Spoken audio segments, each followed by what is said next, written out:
to the veto. Let's have a look at what maps we'll be playing in this best of 3 today. Let's break it down. So, hell yeah. Into Fortress, into Chalet. So before seeing the maps, I'm thinking, with a lesser experienced roster of SHAIIKADEMY, maybe they don't go for more like cookie cutter maps, go a little bit simple. We're talking about maps like Border, maps like Chalet, maybe to some degree maps like Clubhouse, where you can kind of just counter-strike your opponent. Consulate being very defender favorite, that can go really well or really wrong extremely quickly. Fortress being a very new map, I think is great going against more experienced roster in Chiefs actually. And then Chalet is that cookie cutter map. So if they can survive Consulate, this is looking pretty good. Yeah, for sure. Consulate's where we kick things off. Chiefs have picked it, of course. Chiefs saw SHAIIKADEMY's last game, where SHAIIKADEMY lost 7-2 to Man LFO on this very mat. Can I just say, look, SHAIIKADEMY, I love the name, love the respect, hate the logo. Guys, come on, what is this about? How old are we? Get your head screwed on, boys. Lock in. It's time to take on the Chiefs. Good luck, have fun. Come out in chat. Let's get into Consulate. Oh man, it's it's creative. I'll give them that. Creative in the worst of ways. No, I feel like it's a very non-inspired, non-creative person. I think that's very creative. It doesn't wrote matter. 2 numbers or some text. It doesn't matter how much you glaze them. They're not changing their name to Pengu Academy. Hey, if they did, they'd be worse off, man. Have you seen Shaiko and G2 current? Oh, that's crazy. Shaiko and G2, but they've been owning over in EML. They've been cliff farming. They've been smiling. They've been having some great performance. And imagine if you had SHAIIKADEMY make it to SLC, right? And they go up against G2 with Shaiko on the roster. That is G2's gonna milk that whole scenario on social media for weeks. They would not let it go. The Padawan and the Master. The Academy and the Professor. I feel like G2 would just be like, guys, we'll sponsor you for a season just because. Just for the memes. Like, they would make something like that happen. Like G2 Blue or something. These guys need it. At this point, obviously, OCE doesn't have a lot of organizations in the scene. Chiefs making their return with a new roster is great, but they're one of very few organizations left remaining in the scene, which means a lot of these players are doing this as their side hustle while they've got full-time jobs or full-time study or whatever else they've got. It's the classic thing that happens in OCE, even for players that have organizations. Most of these Aussie and Kiwi players have a day job. It's why we call it a plumbers league. We don't mean that in any kind of negative way. Oh, missed opportunity there for reelers. When we say plumbers league, we mean it with the affection that these guys are committed enough to play that they're doing it in their own time on top of their already very busy schedules.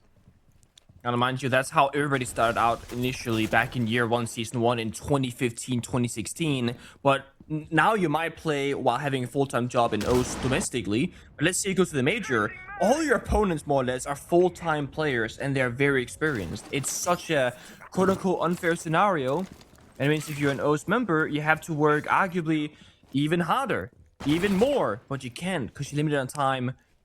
SHAIIKADEMY keeping up that pressure. Arcanum just maintaining that admin control. Meanwhile, Relays takes down Reelers. That was fair. I'll beat the stairs. Yeah, wow, what a matchup. Relays and Reelers. Relays is taken very low, though, after a little skirmish with Kaken, who is going to fall back down to the basement after that Dokkaebi call rings on out. Arcanum, though, trying to take the fight. Neptune, mate, you don't have flashbangs. We need Lunchbox to come and support. Out comes the SMG-12. Arcanum takes down Player. Good trade eventually, but losing that Ram is a pretty big deal. Very big deal there for Arcanum that he actually seeks out the 1v1 by him swinging first because there's a triple push there coming from Chiefs. When you're on that roam, you have to make the aggressive push. Okay, guys, now I'm stuck in the corner. I got multiple enemies coming at me. I have to be the one to seek out the gunfight to hopefully go for a 1-for-1. And this round is actually still winnable from SHAIIKADEMY. They have Evil Eyes that can sap down Relays and Nep, who are half and 1 HP. They have a C4 in the pocket as well, being tossed out right now potentially. Yep, sadly, doesn't find anything. But Chiefs on the other side on the attack, they have all the tools that they need to execute. They got Bug for verticality, they got Dokkaebi who can hack those cameras, they got flashes and cabins of fire. They are in a prime position, but they gotta make it clean. They gotta figure out where we're gonna go in, where we're gonna cut off the bomb site from, and where are we gonna get down that diffuser. Because right now we're seeing Gardena, actually not Jakena, Gardena is sprinting around the building going breach, going yellow, going breach, going yellow. But I think he knows like, just about where he wants to go. It's pretty awkward though to try and execute here from the yellow stairs. This gunfight, it's everything. It is, and the verticality is not pushing out Rand's position. Out comes a Dokkaebi call, but a spray through the smoke. Perfectly well read, but Lunchbox can quickly get on that defuse regardless, and Nade to try and suppress the situation. Relays drops down below, but gets taken out by Rands, and Sean with the Maestro. The Evil Eye will take down Lunchbox. Big chance now for Neptune to cover it in the post plant. Finds one up above. Needs to find the second one. Is it being covered? Oh my god, he's just taken down Rands! Now Sean has to 1v1. And Neptune has all of the cards. He baits him off. Perfectly played. There's also an information, a drone on his position. Beautiful 1 versus 3 for Neptune. And it all happened, right? The smoke pre-fire, the thorn trap blew up, the Evil Eye to confirm the kill shortly after. All those small details make that so possible, but then you got the verticality, you got the good position upstairs. I love it. Also, small thing here, when you go for a smoke bang, there are so many ways to go about it, right? Some people, they instantly pre-fire, some wait 2 seconds because you think your enemy is gonna wait before sprinting in, some they dump the whole magazine, some they do it in bursts, some they one-tap. He manages to find the first pick, and that makes the round winnable. But, still, upstairs, Neptune's great positioning has an extremely strong post-plant position. Yeah, perfect. Especially the fact that Neptune was able to take down Kakin first. If the timing had been just slightly off and Kakin had survived until perhaps the defuse was happening, then it might have been a different story. But regardless, a great start from SHAIIKADEMY. Like, they got that down to a 3v1. They very nearly prevented that plant.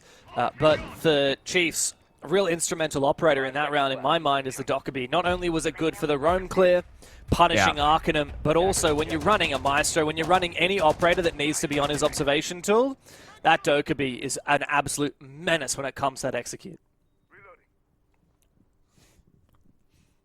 Every Maestro round that I get to see, I will cherish and enjoy because it is such a rare sight these days. And not just that, but a Maestro round without Brava being picked, I think is even more rare. Because that's what everyone does, right? You see the Evil Eyes, you go, okay, guys, let's get the Brava. Let's just counter it. That time it was the Dokkaebi, which gives you a couple of seconds of counter play, but if you instantly answer the phone call, you can still hop on those Evil Eyes before the plant goes down, like we just saw in the previous. Solid Snake, 2 for 2 as well. The newest operator to the game. And I would say at this point, every single region, I actually haven't seen NAL, but every other region in NAL I can confirm has a pretty high frequency of using the Solid Snake. It's great for the roam clear, taking control, the flank watch, and you can actually get a lot of utility. You only start with one secondary gadget in your pocket, you know, one smoke, one flash, one nade, whatever. But with every death in the server, you will drop a little satchel, a little pouch. And you can walk over somebody's body and pick up one more secondary utility. So you might only start with 1 grenade here for relays, but there's a world where he gets 5 more later on as the round progresses. Technically 9 more, 9 more potentially. So okay, if you want to go all the way, you go all the way to 8 more, right? We saw that last round. He had breaching charges to start, but he ended up picking up a nade and using that at the end. Wow, detects 4 players on the SHAIIKADEMY side, and that gives Relays the confidence to go aggressive. Wants to try and make a play here. He knows that there's no one playing at that vending position. This fire will keep them at bay for a brief moment. Sean getting active. Another 4 players detected, but Rands goes for a swing. And because Relays had his gadget out, he didn't manage to punish. Neptune will fall with no response. Bad timing. They had that grenade the entire time as well. Finally getting tossed on. Now another scanner comes through. So now they should go for the push. In Spiral and in Top Visa, they have to go for the picks right now. But they get shot down immediately.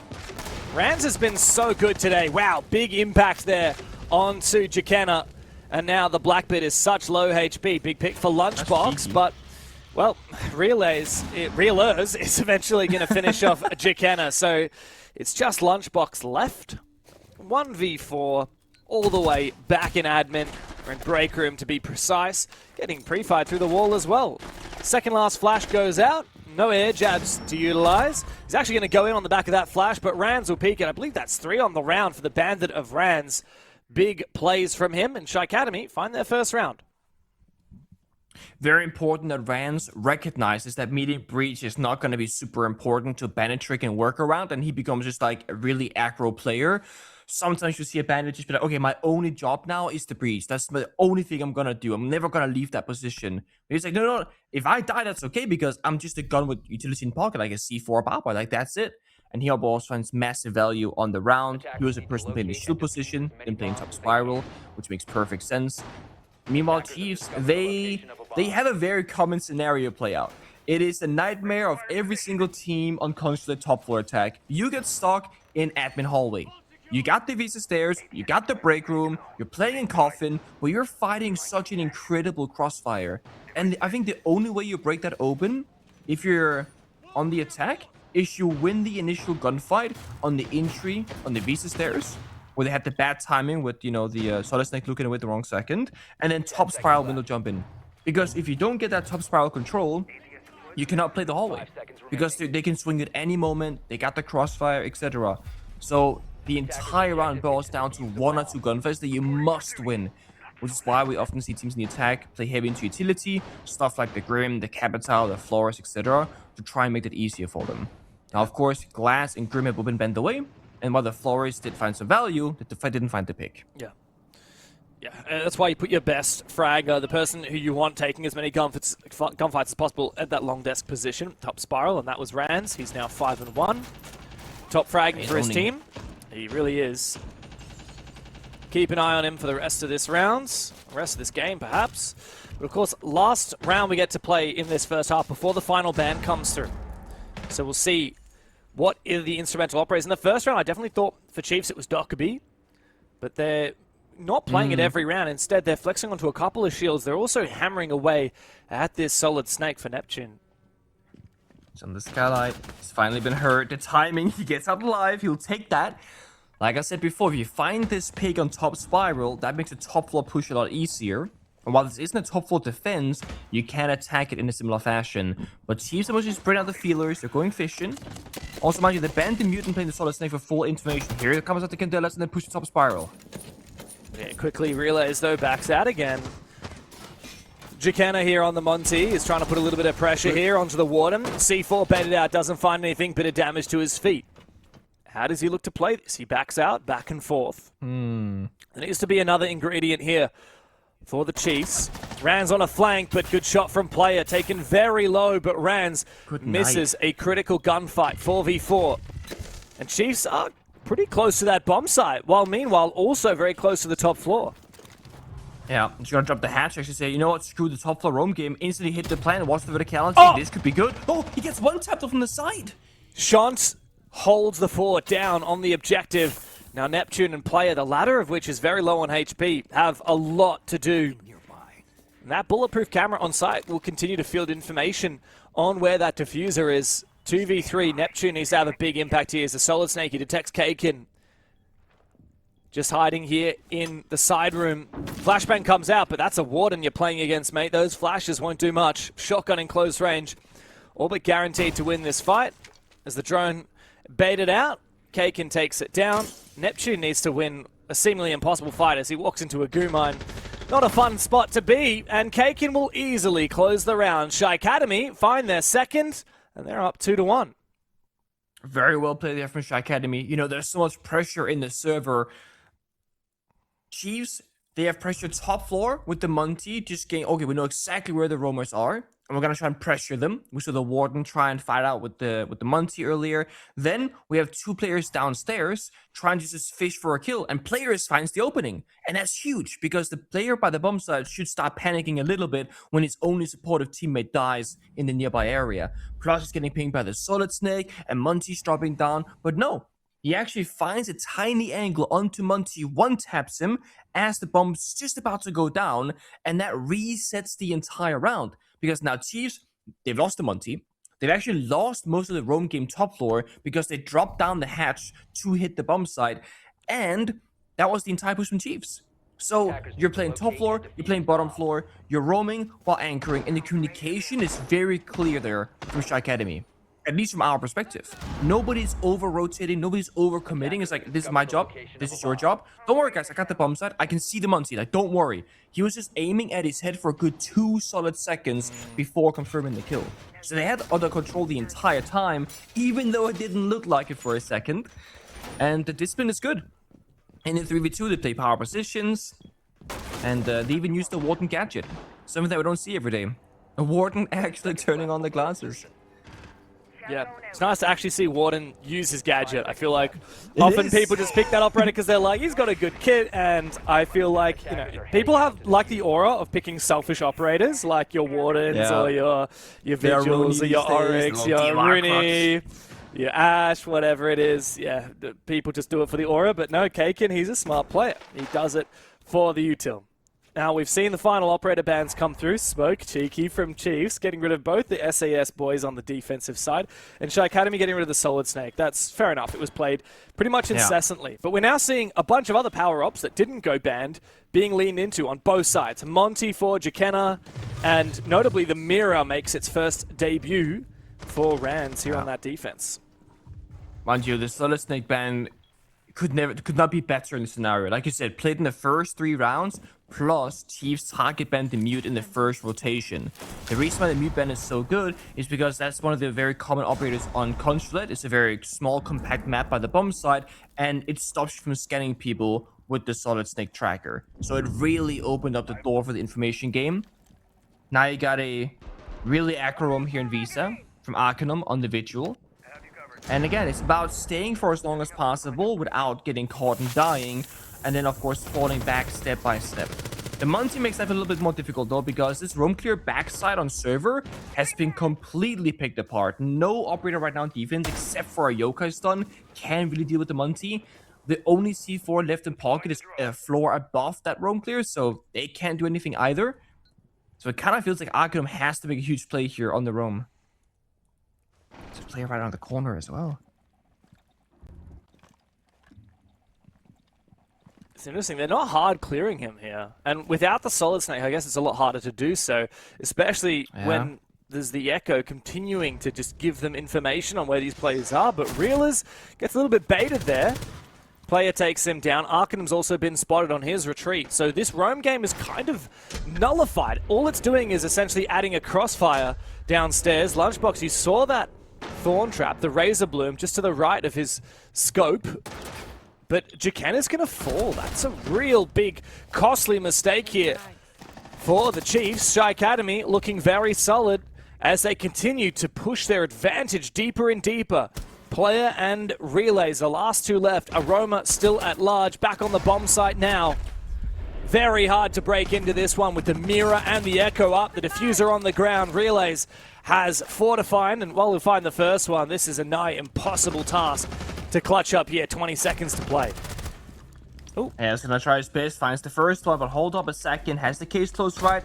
Echo close by, actually on drone surf for a second, but he comes off, gets the final kill, and another round of good discipline on defense. Chiefs' entire push relies so much on the Monty, going for a horizontal take, no verticality. Nobody upstairs in piano, nobody in the main breach really whatsoever in that round. So the moment Jakenna goes down, they lose all their information, they lose their pushing power, and nobody can walk into the bomb site. Now, I didn't see exactly how Jakenna died, but he died in security door. Lied into a guy hiding in the corner or something like that, because there aren't many areas he could be threatened from. So, Chiefs' attacks now 2 rounds in a row have relied very heavily on a single player. Jakenna on the Monty, and both of those 2 rounds, he has died in a position where either they missed some information, or he overstepped, or he was mispositioned. Either way, Chiefs gotta get back to the drawing board for this upcoming attack or the future one, because they need 1 more round and a half. They need that 2-4 split on their side, or 3-3 in a perfect world. It's also Chiefs' map pick as well, so you expect them not to just hit par for the course, but actually exceed it, especially considering we're talking about Chiefs, you know, for goodness sake. Player and Relays were at the 6 Invitational. Lunchbox, Jakenna, Neptune, these guys have been in the scene for a while. Last year, they played for very good teams. You know, obviously, Ludovica was where Lunchbox made his kind of debut, his mark. Ludovica were a very good team last year in the OCE region. Third best team without question. Very close at competing with Chiefs, the old Chiefs, of course. And even in EP at certain moments. It was actually, I think it was a round difference of like one or like one game difference that stopped Ludovica from being at the APAC finals instead of that old Chiefs roster. So Lunchbox doesn't want to miss out on a chance due to another upset. Certainly not against the Challenger Series level team like SHAIIKADEMY. Yeah. But I will say, like, not knowing SHAIIKADEMY, having not seen the qualifiers and such, I'm very impressed with their gameplay. Again, the discipline, the operator selection, the position that they play in when they're falling back, when they're playing the bomb side, it's very, very solid siege. Like, they have made it difficult for Chiefs to find rounds. This is like, sure, like, small misplays happen, everybody makes them, but it's been SHAIIKADEMY who's been the better team thus far. Also, of course, on a much easier side here, defense consulate. So I'm curious how they're gonna fare on the attack. But yeah, they're playing it smart, aren't they? They're not playing it like a young kind of juvenile roster peaking everything. And I think that's thanks to players like Sean, who very much more supportive. He's got a brain for the tactical side of the game. And like Kaikin as well, who's got that experience. You're saying that the guy who's playing Shanga and Maestro has the brain for the game. It makes sense. It adds up now. You know, I'm seeing the vision now. Because it was Sean who was also playing Maestro on the basement defense. So. Yeah. And he played Echo last round. I love Sean. Yeah, that too. Sean's, in my opinion, underrated player. He's one of those guys that's like never really played for a mid or top pack team. Always been kind of at the bottom, but like he doesn't usually frag out. But man, he's doing the dirty work that no one else wants to do. Yeah. He's countering those star operators like the Blackbeard. Now you see, Blackbeard's gonna push in the door. Fire comes out, force him back. Thorntrap gets the kill. Meanwhile, player down by a bunch of damage. Rans gets a second. Double yellow push has to make the ankle. They're both 1 HP up against the Tachanka Fire. Yeah, bro. Sean is gonna have a field day with this Tachanka Fire here. Player and Relays. Former Enterprise stars, now with no HP. Relays finds a nice pick. Neither of them can afford to take any damage. For Rands, it's a headshot. And now Relays, one flash remaining, but Rands pushes for two. Bit of hype in the cameras. Kaikin's happy about that. Another round on the board on defense for SHAIIKADEMY. And again, the communication is so good. Like, they understand where the pressure is. They go, guys, where's the shield? And then you go, oh, admin, okay. He's in break door, he's gonna push me off this flashbang. So the second the Blackbeard's gonna move forward, instantly, Sean has the Tachanka Fire on the door, stops the push, and they can then get a stronger position. And then Chiefs, they flank yellow stairs, and they actually find a couple of kills. Great, but the main push, the diffuser, everything was on the other side of the map. So as long as SHAIIKADEMY either clear the front or the back, they can just turn all their guns in the same direction. And that's kind of been the big thing for me here for Chiefs. They have had a very linear push most of the rounds, where they're so dependent on one key operator or one key player position needs to find success, needs to find the pick, needs to break apart the round, and they don't. And it has been Jakenna on the shields. Twice on Monty, one round there on Blackbeard, now currently hovering Monty again. Either they need to get, stronger than linear take, meaning that they cannot make a mistake, they cannot lose that gunfight, and that comes down to using more utility. I like the Nomad here, it stops the counter swings, stops that aggression, or they need more presence elsewhere. We call it phantom pressure, right, when we work other regions. Open that window, open that breach, pretend that you're everywhere but nowhere, and make SHAIIKADEMY look at all these different locations. Because if you're watching any player from SHAIIKADEMY, they're looking exactly where Chiefs are attacking from. Never really wondering what the attack's gonna be. They know what it's gonna be. Yeah, you're dead right. And it's the last chance for Chiefs to do so.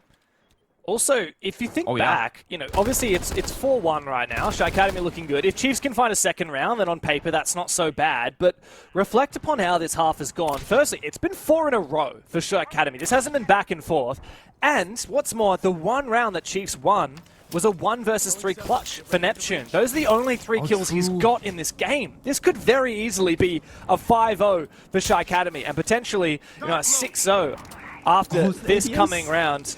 The ADS is catching a lot of the util. Man, this is insane from Realers. What a big counter. They read the play. But Jakenna is going to manage to get inside regardless. Is there going to be plant denial coming from down below? Sean doesn't have any kind of C4 and he's out of impact grenades to try and deny the plant from the verticality. So Chiefs will confirm that plant. However, SHAIIKADEMY got the opening kill. So it cost Chiefs an opening pick in order to confirm that plant. Rands is locked out of the site, but he sees that laser, so he knows he's being watched, and he might be able to call his teammates over because it's come support. He actually gets a kill off the back of it as well. Neptune's going to have a big post plant now.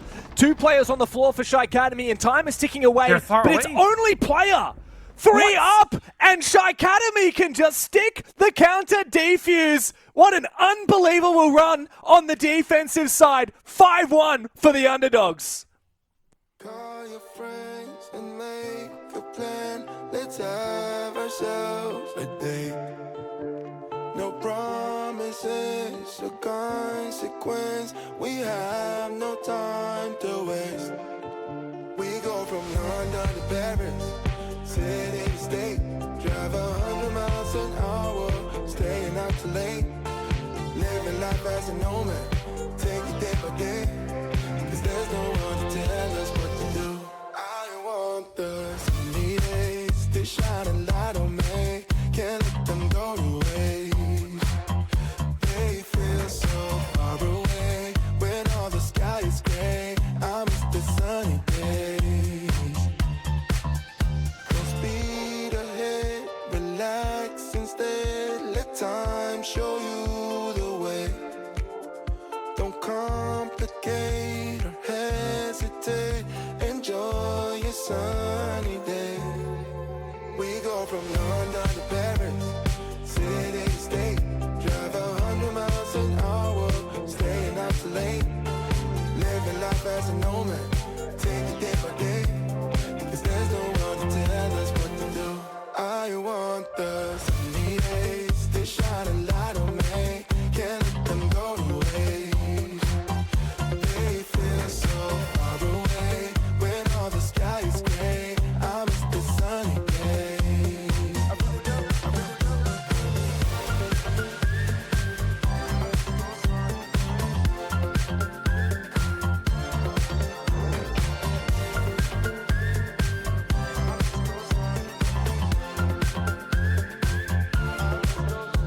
Sunny days, my sunny days. Where did you go? My sunny days, miss my sunny days. Where did you go? So, there's a conversation that we need to have. I'm not sure if pro players are ready to have it. Essentially, since they redesigned the laser secondary attachment and what it does, it gives you faster ATS speed by 5%. Almost every single pro player across every region tends to play it with a very high frequency. And there are rounds where it might win you or lose you a round. And I think that in that previous one, it might have been one of the small details as to why Chiefs were not successful in the post plant. When Bandy was flanking from main lobby, looking for that retake, he was just about to step through that door, but then he sees a red laser dot to his right, holding his angle. He knows if he goes to the swing, he will die immediately. So he doesn't. He looks at the wall, waits for that laser to disappear, and then peeks the door instead, knowing when the enemy is watching him or isn't. Yeah. It's really smart. Dude, It happens all the time in my games. Like, I'm constantly seeing a laser. And you're right, like, it's such an advantage. Rand sees a laser, he's like, okay, I'm not going to peek now. He's probably just staring at the wall, looking for that laser. As soon as the laser disappears, it's time to swing. And the guy on the other side's like, damn, I just got timing. It's like, no, you got to have played, man. And, you know, 5% increased ADS speed is not necessarily very quickly, very fast rather. And 5% on like a sub half a second ADS speed, it's like 0.23 seconds for most weapons, I believe. It's almost nothing. So I am just very curious on the reasoning for why players have such a high tendency to play the laser scope. I made a tweet last year saying, hey, current pro players, what makes you pick up the laser sight attachment? Because I feel like often in both ranked and pro play, it actually exposes your location. And Doki responded from G2 saying stuff like, I don't know, bro, it just feels better. It feels right. I'm like, okay, it feels right, but like, the enemy knows where you are half the round. And then obviously, as you also said off camera, James, if you want to play around the laser, you gotta aim at the door, not the wall, and then do a micro flick as they peek you. That's like the workaround, but having to go for a micro flick in pro play, also very dangerous. So I love this whole turn admin, by the way. I'm a huge fan of this. You play ADS in a corner where Relays is currently on the Jaeger, and it's such a power position to clear. Unless you take a Buck or Deimos downstairs, it's going to be so hard to work this angle. Reloading, cover me. Yeah, I love this. Wow, he actually got the down on Arcanum as well. This is awesome. I really love this setup here from Relays. And I don't know, I feel like we don't see this type of siege these days. This just doesn't happen a lot. And you already talked about this in the first half. It's so hard to push from admin hallway into the bomb site, into top spiral. And if they can't even get admin, right, you're not even getting to that point. I actually am a big fan of this. I tried this in ranked myself a couple times, where I asked my teammate to play a Jaeger, and I play a Rook. That way, if you get injured, you can self-revive, and if you get naded, you won't die. If you have Rook armor, you will never die to a grenade. You'll always get injured first. Now they're gonna rappel in and they're gonna flip the whole round. The nade might confirm the kill. It doesn't. He's alive still. Even if they get the kill here, like the amount of util and time this guy has sunk is insane. Honestly, Relays could probably get back to site now. He's got no more ADSs to protect him, and he's now killed Arcanum. This is unreal. What a strat from Relays. Neptune's there to support. Rans goes down. SHAIIKADEMY are banging their heads against the wall over and over, and it ain't working. Disaster. The whole round is won off one singular player. Relays. I mean, finding one kill is something. Finding two and staying alive? You can't into the goddamn building. SHAIIKADEMY, they have been excellent so far. That's why they got that 5-1 scoreline. They begin strategically, in terms of setup, communication, discipline, but it doesn't matter. If you can't clear that one corner, you cannot win this round. The Chiefs with a great counter strat. They stop the admin push. Wowee. That's beautiful. What a way to redeem yourself after a pretty tragic first half. Great start for Chiefs. And it could be that this is just a defender's paradise here on Consulate. Maybe that one clutch from Chiefs is enough in that first round to get them across the line. Now they just have to go 6 straight on defense. And look, if they have a few more strats to pull out like that, it might just be possible. Also, it's good for the mental. You had a really rough first half. The tilt could have been settling in, who knows. Getting around like that is like, yeah, guys, we're so back. We're defense Consulate. Never been better. But we talk about clutching and how the only round on attack that Chiefs managed to get was that 1v3 clutch for Neptunes, right? Well, if SHAIIKADEMY gets one clutch round of any sort, well, we look at match point. And if they get a second clutch round, well, that's the map over. That's the first upset happening in this BO3. And with this being Chiefs map pick, they need this. Like, they need this now more than ever. So they have to try and either play perfect siege and not take any risks, and just hope that they're the better team. Or they gotta play with a little bit of risk in the back of the mind, saying, guys, we need to make a play. We need to do something right now. If they're gonna try and go for those plays and seek out the aggression, I want to see Chiefs do it together. Not one sole player acting in desperation, trying to be the hero, but 2 or 3 people working together saying, hey, let's make a coordinated play. Like in that previous round, Rilas was in the corner, yes, but he had teammates swinging off his contact in break room and coffin and copy. There's a team effort with a star player standing out. With SHAIIKADEMY, though, you can kind of play this with your advantage. You can be like, all right, we don't have to do things the hard way. We can try and cheese a few rounds here. Oh, I like that. That is very cheeky from the Glaz. I want to know, how did he get the angle? I'm so confused. Where did he kill him from?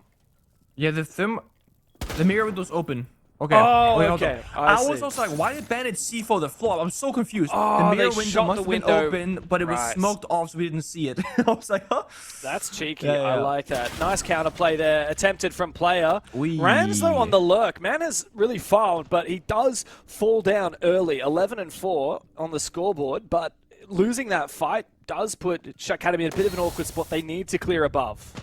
Yeah, I would love to see a bit of a bait play there. Maybe the Glass throws a smoke grenade and baits the breach pressure instead of just raw peeks the hatch instead and dies, and now Thermite goes down as well.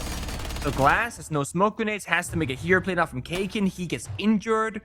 From SHAIIKADEMY, great start, but then they get a bit sloppy in the roam clear, and now they pay the price. Oh, needs to be a big kill from Chikena, but he falls. Arkin and Reelers can very much clutch this. Rotate Hole a bit cooked, but he gets to it eventually. Reelers, he's had a pretty good game here, but he's only got 16 bullets in the Roni, so he has to make every last one count. Reelers forcing down that plant now as Relays looks to try and close the distance. Him and Lunchbox together on the ground floor with Neptune above.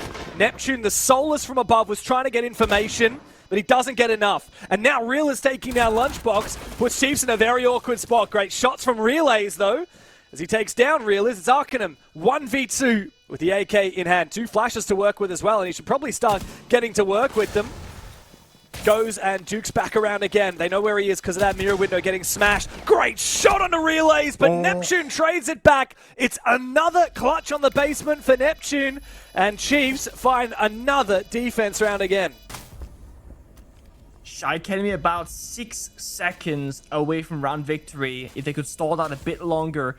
That was a 2v4 off the initial kill that they got. Then, of course, things they went the wrong way.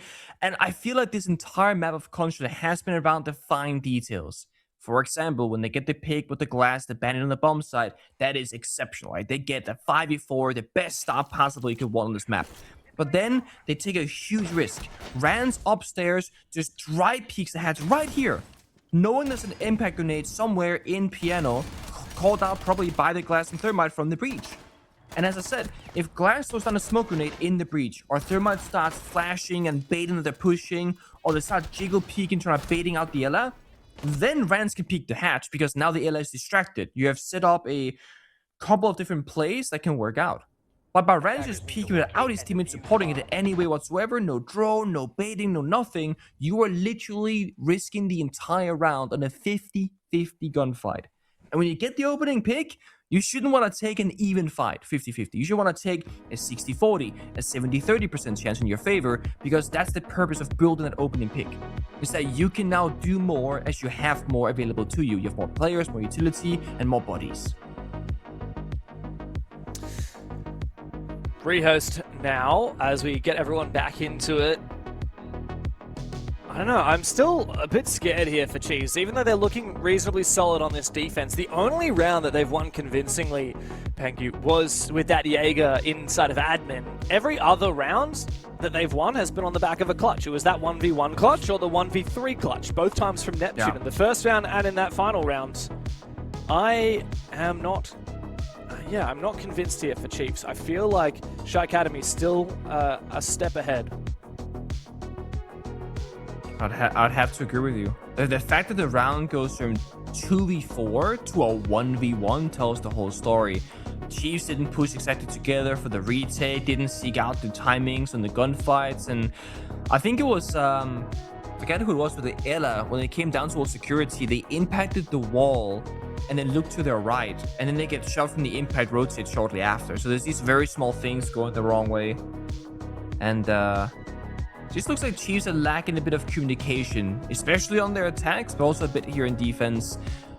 I'm curious if we're gonna see SHAIIKADEMY play slower and more strategical, you know, step 1, step 2, step 3, or say, guys, they got gaps everywhere. Let's speed up our gameplay and actually skip some steps and just try and either hit the side or hit some kills in the roam. I'm vibing to this music today. I don't know what it is, man, but we're killing it today. Here's the scores so far with 3-5. It was 5-1, though, in favor of SHAIIKADEMY. Chiefs have brought it back 2 in a row. But, of course, they're going to have to keep going for different bomb sites here. That's the thing about winning on your defensive side. You can't just hammer away at one that works. You've got to show us depth across different bomb sites. And what's more, Chiefs can't just go back to admin and do the exact same strat in admin. Like, that ain't gonna work. Let's be real. You're gonna have to have a little bit more depth, because I don't expect to see SHAIIKADEMY make the same mistakes trying to clear it. Yeah, that's the issue with pocket strats, is that it's a strong strategy when the enemy isn't expecting it or haven't seen it and have the prep work forward. Now that it's been shown, they're gonna go, guys, we take, you know, either this one operator or we have this one position, like a block downstairs or whatever they want to do. Now they can clear it easily. So That's why the second rotation, in my mind, is the most exciting, because now we get to see the adaptations and the counterplay from both teams, and we get to kind of see if the rosters, they have a deep strat book, or if they just have that one bomb site strat that they're gonna run every single time. Because one thing is playing one round well, another one is going to a bomb set like 3 times in a map and have a different showcasing on it each and every single one of them. That's the real skill and test. Yeah. Man, seeing the Jaeger hard-holding admin just brings me back to the good old days of the Jaeger hard-holding yellow stairs on Old Consulate. Man, like, take me back to the good old days. Old Consulate was terrible and incredible. I loved it and I hated it at the same time. There's so many good strats on Old Consulate. I'm trying to think. I still miss Meeting. Like when Meeting, how it played out before the rework, where you'd often play like a deployable shield and smoke in the corner. Yeah. You'd have 2 singular windows, Blackbeard on the rappel. But then you had these very different ways of playing the map where the smoke could call his teammates for help. And there were 3 main ways to do it. You could call your teammate, often Jaeger or Valkyrie, jump out piano window, back when you could still ADS while jumping out, of course, and you just shoot the Blackbeard mid-air. Or you have this angle from the basement through the hatch and lobby, through the vert in the floor and in the ceiling, into the window upside down rappel. Or with the 3-second runout timer, you could impact grenade the bottom garage wall, just like on current Consulate, sprint up the staircase outside, and then see the guy on the rappel. So there are so many small, intricate ways of countering the rappel player, but it came down to mini plays, and the enemy knew that they all existed, but they didn't know which one you were going to use. Yeah, I loved it. You were one of the smoke players that would play Meeting, weren't you? Yeah, so Boonsy and Sisu and myself and Penta, I want to say that we built that together because we played it every single round, and it was a matter of kind of one-upping each other. And that's the great thing about having 2 good teams is Boonsy would play there, for example, and then I'll be like, well, if I don't get any ADSs, I could play there the same as him, but my teammates get stronger, so if I die, the round isn't over. And then he would see that and go, well, if we don't play Jaeger at all and play post C4, then we get more information. Like, you kept trying to one-up your opponent because you both did the same thing, and it made us both so much better. Speaking of hard-holding positions with a bunch of util, let's look back at that first defensive round from the Chiefs and what they did with that Jaeger. Man, this was insane. Oh, yeah. I love this. So there's very, very few things you could do better here. One of them is like bringing Meat Jammer, but it's like they did. But the Meat Jammer got EMP'd and shoved from the window rappel. So they actually even thought about countering Deimo's tracking from below, for example. They thought ahead on it. So you're standing on a jammer right now. So there was a jammer that was just simply EMP'd. So they literally had every single thing figured out. They knew the only way Relays dies here, realistically, is if he loses the fight vertically against the Bok or Deimos through the floor. And that's why he was so worried about looking down below him. That's the only fight he really has to worry about. And that's it. He injured Arkelum early on. That happens right here. If not the kill confirm, I guess. And that was round. The second Deimos dies, the round is over. I love Real as he's just like, fuck this, I'm going to go in and do it myself. Yeah. Like, in what universe is that going to work, bro? Like, you need to have someone repelling in the other windows at the same time, or you need to have a nade at the same time. That just is very ambitious from Realers, but I respect the grind, I guess. I also don't mind the fact that it's actually the Jaeger playing this position, not just for the util, but for the gun as well. Like, the 416 is one of the best weapons to be taking that vertical gunfight, just because of the amount of damage it's doing. The damage output, like, you're unlikely to be finding a headshot. You're probably going to be having to have penetration damage through the floor as well. Gnarly stuff there on the defense. But, of course, next round we might get a chance to see Chiefs go back to the top floor. I doubt they'll go for the same strat, but we'll have to see. For now, though, they have to turn their attention to Piano, and while they are stringing rounds together on the defense here, Pengu, that last one was a 1v1 clutch from Neptune, and they need to have just a clean sweep with no mistakes, because you let one through on this defensive side, and SHAIIKADEMY have match point. Yeah, we just want to see a bit higher level gameplay from Chiefs. Like, they're the team that's expected to win, and rival Enterprise is the second top dog here in OCE. They need to beat teams like SHAIIKADEMY in a clean fashion. But also, big praise to SHAIIKADEMY, they have been a very solid team so far here in Consulate. They've been excellent. And the fact that they're leading 5-3 isn't, oh, they're lucky and Chiefs are playing awfully. No. SHAIIKADEMY has had a legitimate couple of rounds. Yes, they started defense in 5-on-half, whatever, but the way the rounds are played out was good. And they've had great attacks so far as well. While they haven't won them, got them close every single time. Well, except that one admin round. Except the one admin one. But yeah, I mean, that's... Except that one, man. That is a separate case. Don't have to worry too much about that. Oh, Lunchbox gets detected there on the Snake. When you see from the top-down perspective, Snake using his gadget, it really emphasizes just how large a range Solid Snake has with that scanner. You can see a lot. You can get a lot of information, and it does force Lunchbox back immediately. It's funny because on some maps you pick up the Solid Snake for the simple reason of roam clearing. Like, you know what is clear and what isn't, and you're almost like a Dokkaebi lurker. On maps like Consulate, it's about knowing where the crossfires are and whether or not they're holding a strong position or if they aren't. And that's what they found out with the Solid Snake here. They know that there's nobody holding like top spiral, top visa hallway, etc. They're only playing by CEO, bathroom, and top yellow. And now when they get closer and closer, they can scan again and know exactly where they are. But Neb goes for a swing, takes down Kaken, now boxed in the ground. Yeah, Rands is an awkward spot as well, trying to move into this crossfire. But with Chikana finding one, that does make it a little bit difficult now for SHAIIKADEMY to get aggressive and try and reply. Neptune as well, trying to engage his fight, but Shont will finish him off. A revive coming down below, but Chikana, man, he is dominating on this top floor. Finds another one as well, and of course the player on the floor will bleed out. It's a good round for Chiefs, and they make a clean sweep, 3 defenses in a row, but of course that means it's time to go back up to the top floor after the ban phase. Yeah. Jaeger ban. Jaeger ban. I don't know about that one, man. Remember, I mean, you ban the Jaeger, they play Womai, then what? Nah, I mean, Womai doesn't have as much catch as Jaeger does. Ah, come on, Castle. Imagine they did it. Okay, what are that's you talking about, man? What is that? Interesting. I like the Solid Snake ban on the other side, though. I am curious if this is gonna be like SHAIIKADEMY going for shields now. I feel like shields could solve the attacking problems, like getting in the building and doing the roam clear. Because one time they got stopped from entering admin. The second time here, not top floor bomb site, but the top floor attack, they get in the building, but they can't pick out the crossfires. It comes down to 50-50 gunfights, right? A shield could really help them getting more information and getting more stability in the rounds. They've called their attack timeout, likely to change around the strats. I'm very curious if we're going to see a drastic change or a minor change, because sometimes you think the strat is good, you believe that it's going to work, but somebody made a misplay or the enemy got lucky timing or whatever kind of reason that you might have. So let's see. All they're cooking in that pocket strat, I see a Citizen, I see a Thatcher. That could be a direct attack. And the Capitao as well. Yeah, but then the Shanka on the flip side. Yeah, like if they want to go for the good old CEO, because Thatcher almost always means CEO window, jump in, plant, and EMP anything to throw at you. But they got triple C4 Goyo fire to Shanka. There is no world in which you plant CEO window. Not possible. There's no smoke though, man. There's no smoke. No, there's no smoke, but there's everything else, and Shanka's worse for this one. I wonder if there's a possibility here. So step 1, you open up the windows and you start burning the Goyos, right? Step 2, you try and hunt this Pulse downstairs.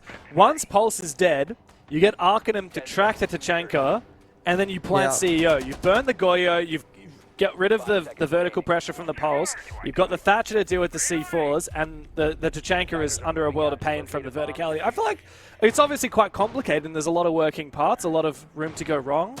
I feel like there's a potential to cook here for SHAIIKADEMY. Yeah, not bad on paper. Now, there is one small counterplay, but it can be dealt with. There are mute jammers in meeting bomb site that can actually stop Tachanka from getting tracked. That's the Tachanka positions, at least. Now, you can then have Kaken on the Thatcher, EMP the mute jammer before you track it. There are counters, but it does mean that the step 1, 2, 3 is almost like step 1 through 6. Like, there's additional steps one would have to take to ensure that's happening. I think the easiest solution here is just not to go CEO. Although, what you said, honestly, is not a bad idea at all. But what happened last time they went for admin offices, because that's the other option, CEO or admin. That's your only 2 attacks really here in the consulate. They didn't enter admin office last time. They got stuck outside the building window repels. And we see Lunchbox ready with the C4 contesting admin repel. They got mid jammers, they're bandit tricking the walls. He's tanking the fire, and he's gonna die. Damn. Great bait though. They sell him at the wall, they fired it, and there's the punishment. Impact grenade run out is great though. And that's gonna take away the A, so no more hard destruction. That's actually a worthwhile trade. Bandit for ace? I'll take it. Maybe, I don't know. Oh, it's worth it if we kill That was Realist worth here. Yeah, especially the Capitan, man. Like, what an operator to take down. It's interesting, like, very rarely do we see teams hold on to admin as hard as Chiefs seeming to want to in these last couple of rounds. Because, as we saw on the SHAIIKADEMY defensive side, it's very powerful to just stall them out at this current position where SHAIIKADEMY are now, at the admin hallways. Now they got the Glue Fire, Shashanka for Plant Denial, and 2 more C4s. One of which is a pulse downstairs in lobby and lounge. That means there's like 3 separate win conditions here for Chiefs, and just one of them had to work out. C4 pop, doesn't find anything. Arkham is tracking the pulse in response, they know roughly where he is. The issue is they can't chase beneath. They have to just go for upstairs attack and hope for the best. The fire comes out. The Senswell is going to dissipate after a few seconds. And Chiefs are in a good position. Wow, trying to take the fight through the Senswell is an interesting choice. And the support from Relays on the poles. This crossfire is not going to be fun, but Arcanum takes down Lunchbox. 3 bullets remaining in that Vendetta as he tries to push for another kill, but with Kaken on the floor, it's a 1v3. Good nade. This actually might finish off Relays. Okay. Kaken, though, doesn't survive, and as Jakena pushes aggressively, Arcanum is in a world of pain. Player is there, and another good round for Chiefs. That's 4 in a row on this defensive side. They're building this momentum, and they're ready to overtake. The comeback continues, and it just seems to be a case of extremely defender-sided consulate right now. And this is kind of the tale that is as old as the map rework. We've seen this so many times before. But when you are Chiefs up against SHAIIKADEMY, still in the 1-to-1 comparison, it's okay for SHAIIKADEMY to have worse attacking rounds. You know, it's Chiefs' map pick. They're the ones that have more experience, etc. It's still been SHAIIKADEMY playing better on the defensive rounds before the side swap, I think. Chiefs are not playing bad, but I mean that they're playing pretty good right now. They're punishing SHAIIKADEMY very well. The admin holes, the crossfires, the aggression, but it still comes down to a 1 versus 2. Like, it's still somewhat close. So on paper, I would still say SHAIIKADEMY had the better defensive sides, but both these 2 teams have had equal bad attacking rounds. Nobody's really run away with it or proven that they can attack this map just yet. Finally, a shield perhaps here. Do my eyes deceive me, Devmata, or will Blitz get played this one? 3, 2, oh, he baited us! No! That is... Last second! That upsets me, man. Look, Randy, Rani, whatever your name is, whoever you... if that is your real name, whoever you think you are, you disappoint me. Never mind, he got a free kill. He is my GOAT. I love him. Blitz wouldn't have gotten that kill, that's all I'm saying. That's a Doku DMR kill right there. For Jakena to go down first is a big kill. He had a big round that last round, and he's also the Vigil, which is a great operator to counter this Deimos. Oh, another run out prepped. Be careful of the gas pipe here. If you impact the wrong area, you will just immediately blow up, by the way. It happens all the time. Chalet Trench Door and Consulate Yellow Door is notorious for this kind of thing to go wrong. Yeah. I've seen a lot of insta-kills from defenders onto attackers with an impact. Didn't we see a double... Was it you and me casting, or was it me and Xenox casting? EML, double kill? Church bottom main. That was insane, dude. I also saw earlier in this game, one of the SHAIIKADEMY players on defense in the basement looking up towards the Visa door with an impact prepped to impact the gas pipe from below as someone ran inside. He missed the player, but it's a nice idea because you can just insta-kill. It's kind of like a C4. And the Boogie drones go out. They're being spent. Actually, on first floor, the timing could not be worse. Is forced into the hipfire animation and doesn't find that pick. SHAIIKADEMY, this is the best shot of our attack and run victory they've had so far. 5v4. Rome cleared most of the map. Got the verticality. The only issue is player has found a gap. With a teammate behind him, looking for the CEO flank. He's so dead. Player right next to them. Oh, no way. What? Good trade, though, from Kaken on the bark, but... frustrating now for SHAIIKADEMY that they lost that player, but they can just go and look to replace here. The verticality is finished, but it might not matter. We've got the breach on the main garage wall. We've got backup verticality in Kaken. It's a 4v2. This is the most scarily losable position in an advantage that you can have in Rainbow Six. 2v4s, there's some magic about them. The 2 tends to come out ahead. They got a C4 on the side and a flanker and lunchbox. There are 2 different ways to win the round. Shot now very low HP, but Arkanow finally connects the shots. Leaving just lunchbox. We gave up that flank back towards the bomb, but no plant denial, no C4. Oh, wow. Wallbang as well for Arkanow. Big round for him on the Deimos. An important round for SHAIIKADEMY. Map point on Chiefs' map pick is theirs. And now Chiefs have a big task ahead of them. They've got to go deep and push OT here. Otherwise, it's curtains for Consulate. Could go split bomb side, honestly, and just like throw a curveball. I'm not sure if they're willing to risk the biscuit, so to speak, but this could be a matter of going off the default paper, because that was probably one of the most default basement rooms that we've seen in a while, plus they lost the kind of early individual, and SHAIIKADEMY picked it apart. They had flank, they had top floor, and look at that, they go split bomb side. Woo! Damn, you should be a coach or a player or something, dude. It makes sense, man. I love it. There's not many teams that are willing to play this bomb side, but I think genuinely this is one of the perfect times to go for it. Because the defaults aren't working, you need just 1 round to guarantee overtime, and that gives you a parachute. Once you enter OT, you play a best of 3 in terms of round count. They just need to focus on 1 round right now. So going off the paper and throwing that curveball could be the exact right thing to do. And I'm looking at the attacker repicks, I'm not saying anything, but my hands are together. There we go. The blitz gets locked in. From hovering the Blackbeard to going to the blitz, I also believe that SHAIIKADEMY, what they've been needing so far is that shield to give them some entry, to give them some information. And the blitz works on different levels. Yes, it's good to get in the building. Yes, it's good to go for 1v1 isolated kills to the flashbang, but it's also great to get in the bomb site and establish a plant later on, as the shield covers your face and can tank a C4. So it gives a new level here to SHAIIKADEMY and what they can do in the server. From Chiefs, it's a hard bomb set to play. You gotta play all 3 floors, basement, first floor, and top floor. You gotta try and hold for a ton of different map control. And then as the round progresses, you have to recognize what the attack's gonna be, rotate accordingly, and try and get crossfires in the gunfights. And of course, try and protect the C4 and the smoke operator that's going to deny the plant itself. So many things can go right, but many things can go wrong. That's one Nitro Cell gone. In fact, the only Nitro Cell for impact between Neptune and Jekena. But yeah, you typically want the Nitro in the late rounds. Control on the top floor taken here. This is going to be very much a vertical top-down take for SHAIIKADEMY.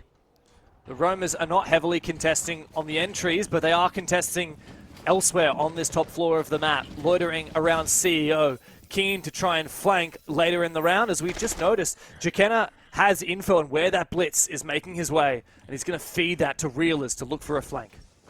Normally use Solids for a C4 plant denial, but they use it for intel game instead to map out the locations in a droning network for a flank. That C4 being the only one is an expensive one to use. Like, in my mind, you only throw out that C4 with your lunchbox if you think it guarantees a kill, and it did not find anything. And this is where the blitz is great. They can get in lobby, they can challenge things on the roam, walk into that bomb site, and just get pressure on the defenders. And again, there's no denial. So, what does Chiefs have to do? Chiefs have to force a gunfight, and they lose the initial one.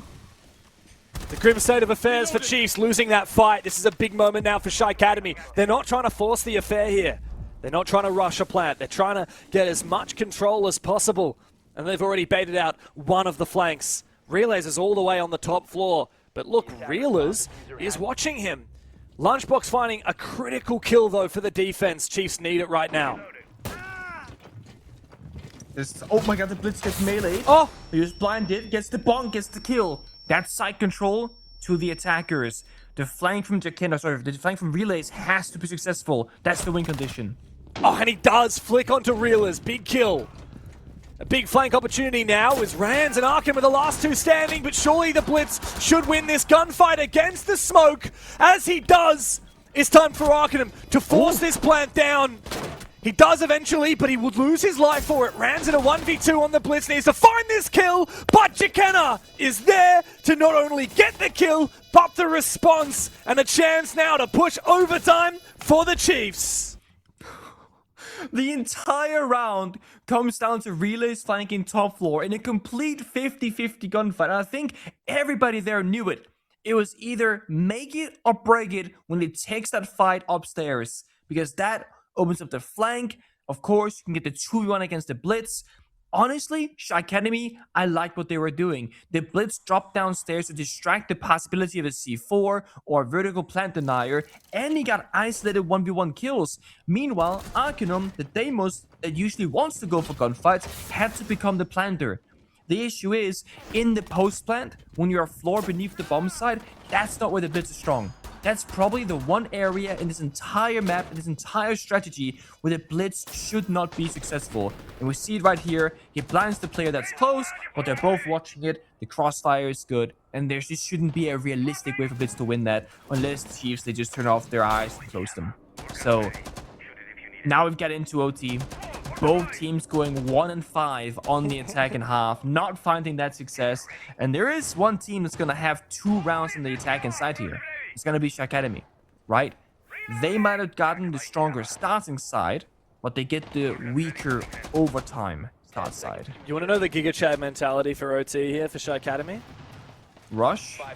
No. It's guys. We won 1 attack in regulation. We only need to win 1 attack in overtime. Just win this one. It's fine. We just win this round. That's all we gotta do. Yeah, that's true. That's true. Siege can be a very simple game when you break it down to its bare bones. Yeah. And look, let's just win more rounds on enemy. They also got very close. Like, they had a 1v1 on the basement bomb site against Neptune. They also had a 1v2 in that final round there. Whereas Chiefs, I mean, they only won their defense thanks to a 1 versus 3 clutch from Neptune. So SHAIIKADEMY, like, there's no question. SHAIIKADEMY have been the better team. I would have to agree with you. But sometimes you can be the better team and still end up losing a round, or maybe in this case even a map. Because Chiefs, I mean, they got the momentum. They got the player confidence that I think was missing before. And Jakena, who went, I think he went 0-5 on the attacks playing shields. Ever since the rehost and going defense, he's been owning. He is currently sitting on 7-1 scoreline. And he was even spawn peaked or counter spawn peaked on Vigil on one of the previous rounds. So he's been finding a ton of different picks. Reelers, the Bok is now down, removed from action. It feels like SHAIIKADEMY are running out of steam. Yeah, it's been a while between drinks for them, hasn't it? Neptune holding on to this top spiral position. He'll fall back. And Relays is reinforcing it off. So Chiefs finally playing a little bit more strategic here. Trying to play a little bit more passive as well, which is very much a contrast to what we've seen from them most of this game, where they're lashing out on the defense, where they're going for spawn peaks. However, it gives up a lot of ground to Arcanum here. This map control right here, holding on to top spiral, holding on to long desk. That opens up a lot of opportunities for SHAIIKADEMY to put pressure on that bomb side. It does, but where does the push come from? Again, you don't have a shield operator, no Dokkaebi, no solid snakes, there's no real information. And they got good crossfire, fire, smoke, C4, Goyo canisters on doors, ready for it. Oh! Rans goes in, finds the opening, that's huge. Big kill. Rans has found his gap, he's taken down the smoke player, and he's taken down that pivotal position on the bomb site. Now the big thing here is that there is a plant potential available. Good kill though! Lunchbox! You can't be missing that opportunity. Yeah, you're right, that's Tachanka, and he's got so much util left. But if they have a way to try and distract him while they go for a plant, no player! You were the one! The one for Chiefs to deny this plant! But he overpeaks and he loses his head. I think Chiefs are losing their momentum. They've lost their heads now. And Neptune in a 1 versus 4 has absolutely no hope in hell. Actually, maybe he does have hope in hell. Yeah, finds 2 kills, but it ain't enough. A sigh for Neptune. He can't get that next clutch. And SHAIIKADEMY, look, Pengu, they did it. They bloody went and did it. They won an attack in overtime. Now they just need to lock in on defense, and they put Chiefs on the back foot after the first map in the series. Of all the rounds that SHAIIKADEMY could have won on the attack, that was not one of them that I thought they would get. They lose the opening player. They don't have any way to execute. It comes down to finding just one pick, right?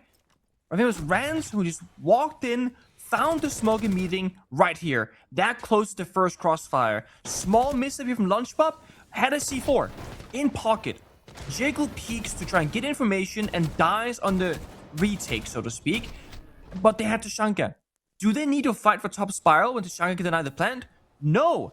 And had the Mute C4 been alive when they planted by the desk, where Tashanka then has to wide swing and die, you could C4 it. Yeah. So one player individually making a small misplay and dying makes the other player's position much weaker, and changing how many ways you have to save that round. SHAIIKADEMY on defense. The one thing here on top floor that I want to see from both teams, and they both done it, Tashanka. You stop the CEO rush.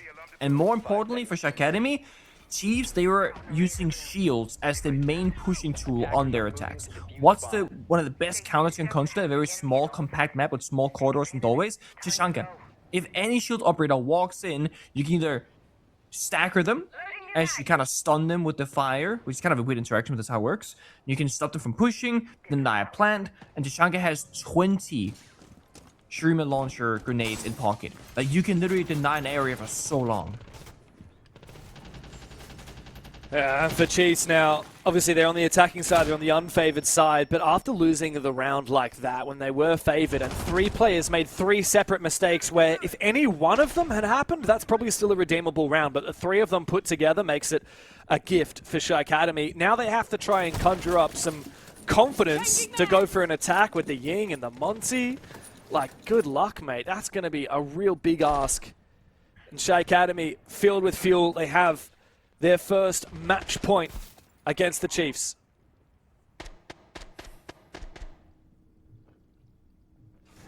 The thing about being down 6-7 in OT here on the attack is you might actually lose some of that fracking power. Who's gonna want to walk in and take that risky gunfight? Who's gonna want to walk in and make the round-defining play? Well, Relays is on Ying, so it could be him. He's on the skyline, just simply baiting. There's the Ken on the info on Monty. But of course, Lunchbox behind them, and they have to be successful. If Jakenna dies, that could be the round. But Neb is in. Big chance for Neptune to make a statement. I think he just hop reached using the Rams boogie drone. That's so clever, so quick, and he needed to land some kills. He did. Now 1v3 for K-Kin. With that Monty up, this is such an impossible task. They hear that he got flashed. Relays is now rotated. Is it going to be an attacker-sided overtime after such a slew of defense rounds? Indeed it will.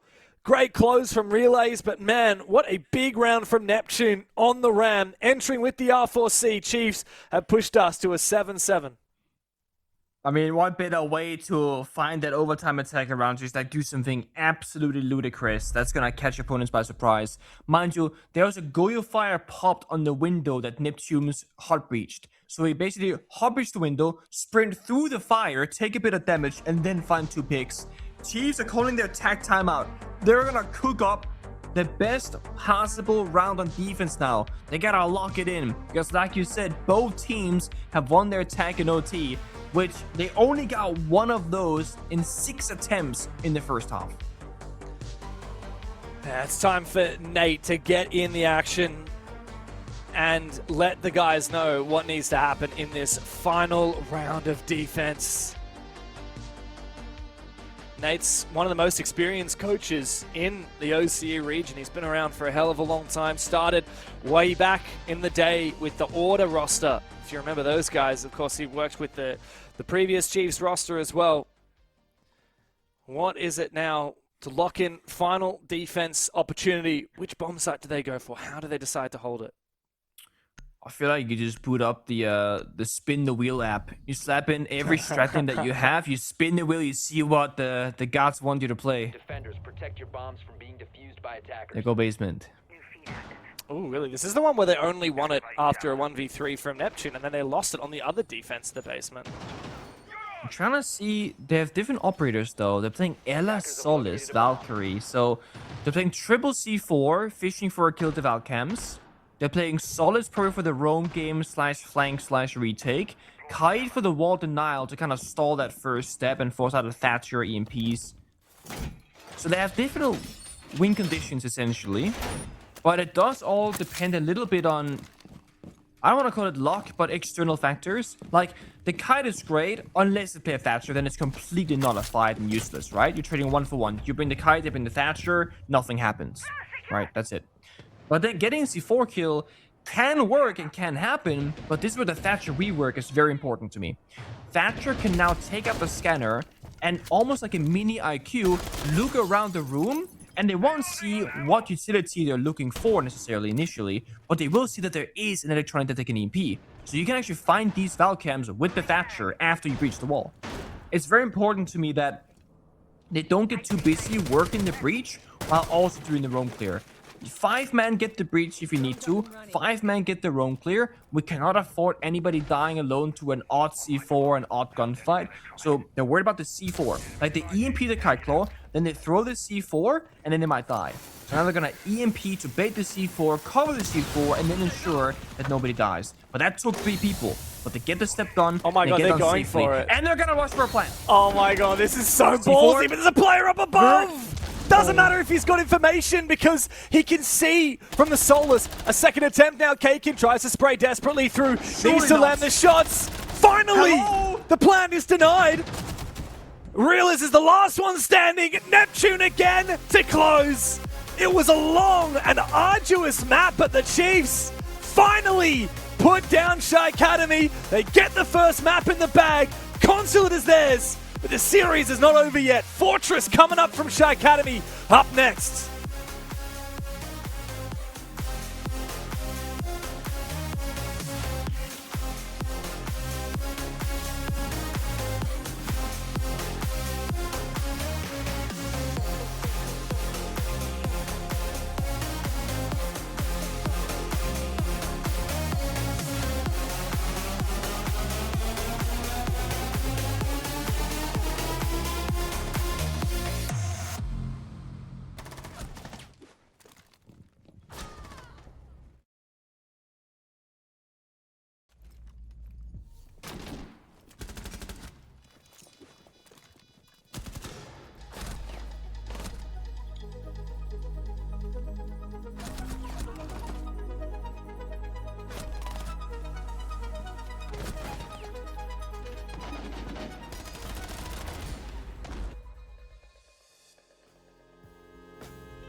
'26 is starting on a very high note. I'm here in Tokyo, Japan for FPS Day X. We've got the APAC Cup, the 1v1 nows, and of course the grand finals of the Tier 2 North Rebellion, plus stacks of community awards and fashion shows.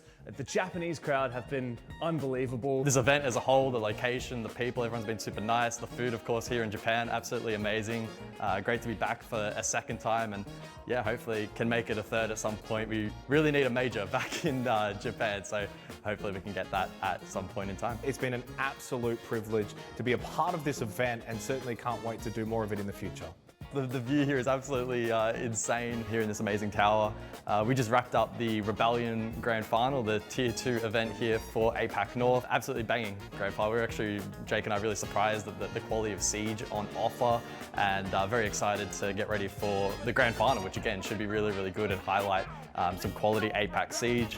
Of course, yesterday, Jake and I casted a really big upset, Soul's Heart taking down Fear X. Didn't anticipate them to win that match, and they got it done in 2, which was, yeah, really awesome to see from their perspective. The Japanese crowd have been unreal. I can't wait to see if CAG can deliver for the Japanese fans against Soul's Heart in our APAC Cup Grand Final. Trust the bomb side, they just keep doing it. Forest double, and now it's out of blue. And it's time to send it deep for I9. All the timing. Straight into the bomb site. He takes a few tattered bullets from Moto. Arkali trying to be the hero for CHE when his team needs him. But Didi is the last one standing. And a flawless round is one hell of a way to do it.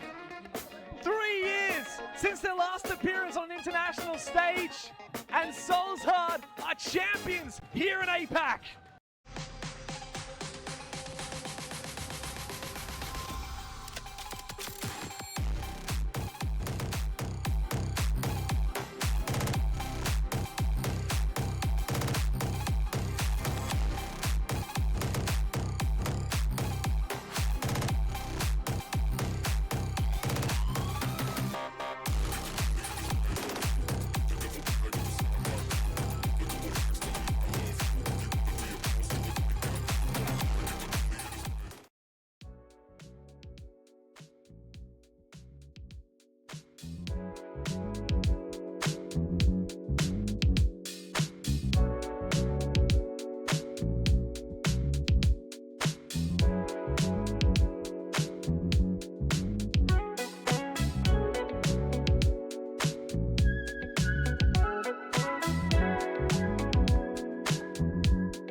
けてく夜明けにこれが最後の願いね Let's go!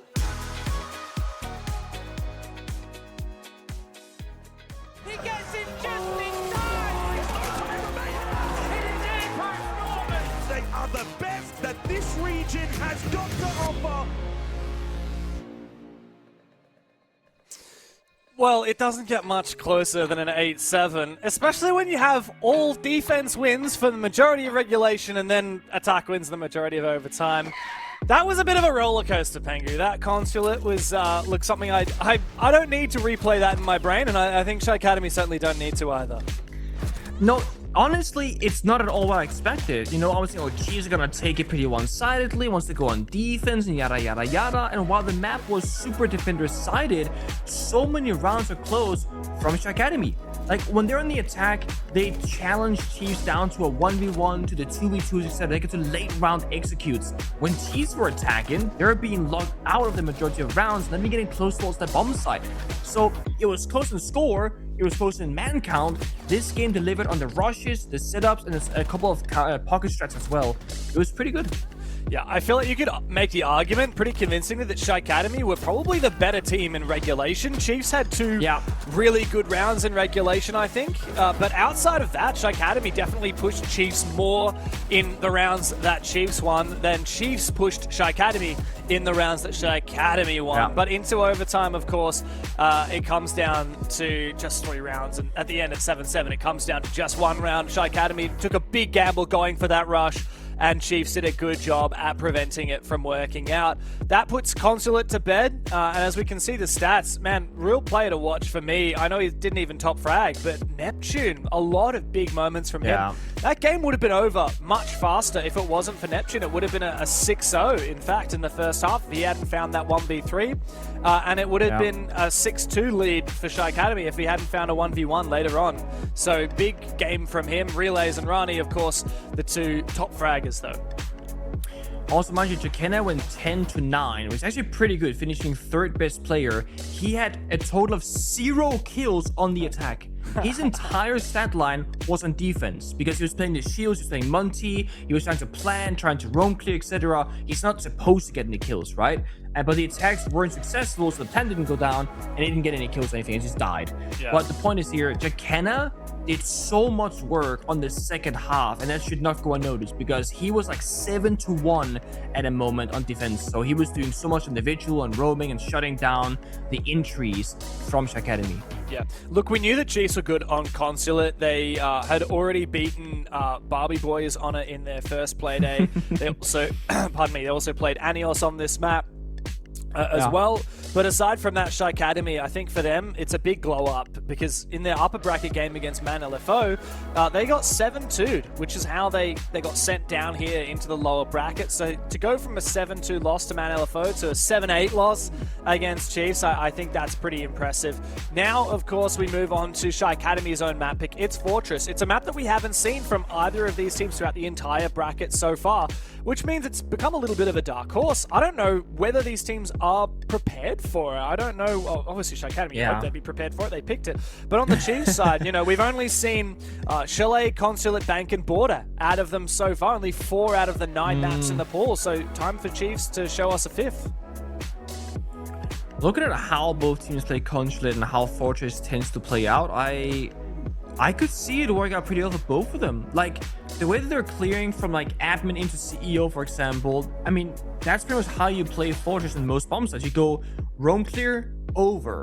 The thing is, Fortress is just kind of an easier version of that because it's less defender favored. It plays a bit more night haven laps where there's a couple of key areas you want to fight in, a couple of key doors you want to open, and it comes down to, of course, just the simple executes. So I could see the playstyle favoring both teams pretty nicely. The Dokkaebi, the Solid Snake, the Shields, all gonna be excellent. Yeah. So we dig into Fortress. It's the first time we see either of these teams take us to the newest map to enter the competitive rotation. It was a barn burner on console, 8-7 for Chiefs, but you can't deny SHAIIKADEMY looked better than Chiefs in a lot of those rounds that we saw. And now we go on to their map pick as well. The broth is boiling, the map is cooking. It's time to head to Fortress to see whether SHAIIKADEMY can push us the distance to Chalet. Very curious on operator bans. We saw a mute target ban to enable the Solid Snake on Consulate. We saw both teams opting to ban Solid Snake on their halves. Monty going off the rip here. I like that a lot. Again, newer map. Monty brings stability. But SHAIIKADEMY didn't bring shields except for, what, a single round on Consulate? And while the shield did get 2 or 3 kills in the round, it was not a successful attack. Of course, that could change in a different map, but SHAIIKADEMY didn't give me shield team vibes. Not from that previous map, at least. We saw one round with the Blitz. I don't think we saw much outside of that. The Bandit Kaid ban makes sense. The Deimos ban, I don't mind that. We saw a lot of Deimos out of SHAIIKADEMY. If anything, I'm surprised we didn't see as much Dokkaebi out of them. I think it was 1 or 2 rounds, and it looked quite frustrating, especially the way that Chiefs like to play. I mean, Chiefs are very loose. Chiefs are very roam heavy. They like to go for risky plays. The Dokkaebi is great at really punishing that kind of risky out of position play, because if you're out of position going for a flank and your phone starts ringing, you're absolutely cooked. And so I like this Dokkaebi pick here from Ranz. Ranz or Rani? I don't know. What are we going for? This guy is so inconsistent with his in-game name compared to what he's called in the team overlay.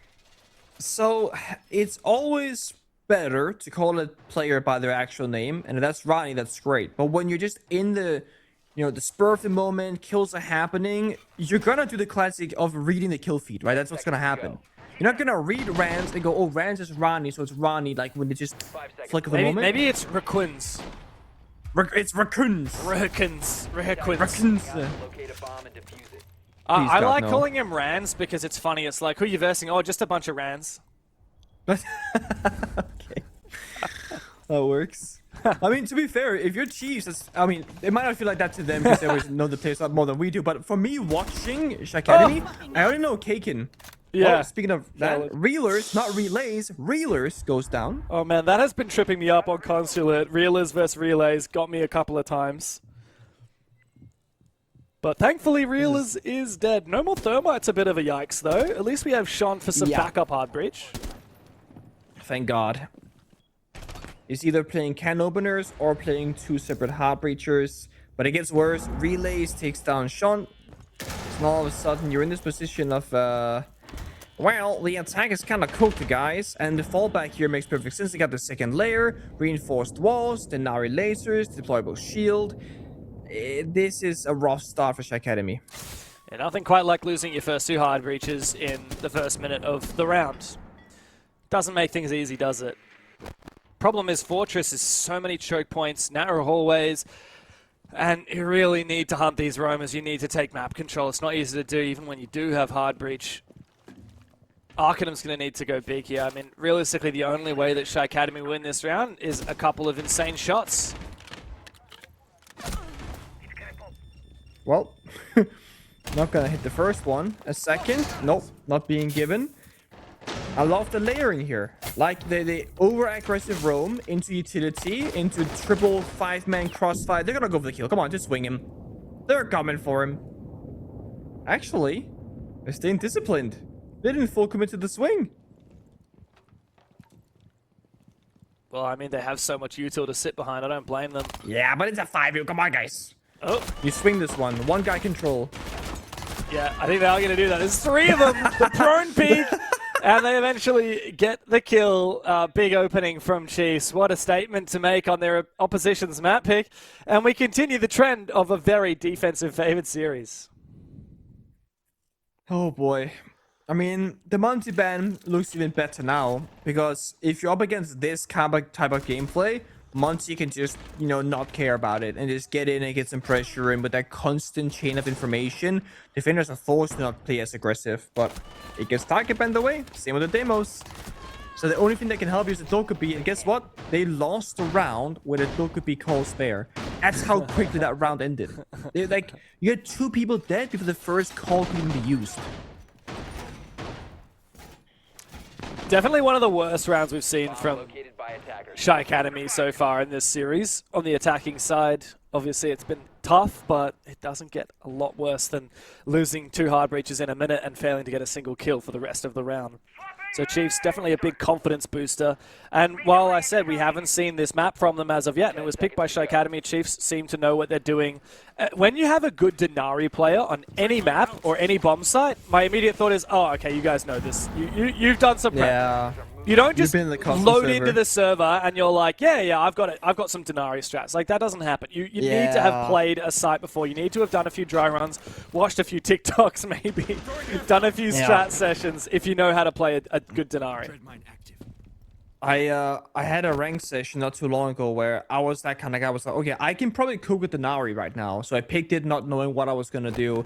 I spent the first 60 seconds, not of prep phase, of the active round on top of prep phase, trying to figure out where to put my goddamn lasers. And it was beautiful. But then the round was over shortly after because my teammates were spawn peeking and it didn't matter. So you definitely want to go into a custom game or boot up some videos and just efficiently go bing bang boom. Now the lasers are set up and it's all done because it can take a while to connect the dots otherwise.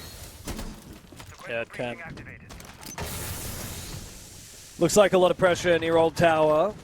Shant on the Blackbeard is the main instrument that SHAIIKADEMY will try and use here, but they've got a rotate hole to Chiefs into the top of Old Tower, a shield to protect it as well. Dropping from the top of Tower is very dangerous because of this setup. Nade is good though, but he's going to need a second nade to try and clear that shield, and now he's been gassed on out. And man, Arcanum actually took a hell of a lot of damage there. Apparently the way that we say this guy's name is Rams, which just does not look like Where's the R, my guy? Where is it, huh? I don't know, man. I don't know. That's what our production team has told me. It's Rams. So it sounds so fancy. Sounds so like posh. Rams. Oh yes, Rams. Rams. Oh yes. Top of the morning to you. Top of the staircase is about to be with this flashbang. Like we can walk on up and start taking down that map control. No more toxic babes in pocket. Shield destroyed. Fenrir mine activated. So it's all on Shant and Rons to work together. But hello, goodbye. Says player coming from down below. The Denari has a big impact with the Scorpion. Rons, though, will trade. That's a nice little narrow angle. 2v2 looks very winnable here for SHAIIKADEMY. Definitely it's winnable, but they still got some of that bomb side to work with. Spare keyband pocket and more health on the bars. And they know Kaken is stuck outside the building. So it's just Rounds holding an angle, Twitch stoning for him. They need to link up somewhere and fight together. Otherwise, Kaken has to be able to make the first play and get a pick. Get shut down. Look, if anyone's going to do it, it's this guy right here with the AK-12. Don't overpeak here, relays. Don't give him the chance. Nice, clear the FNAT mines, the Dread mines one by one. Oh, he's not even going to peek. He's literally proning. He's prone. He heard him.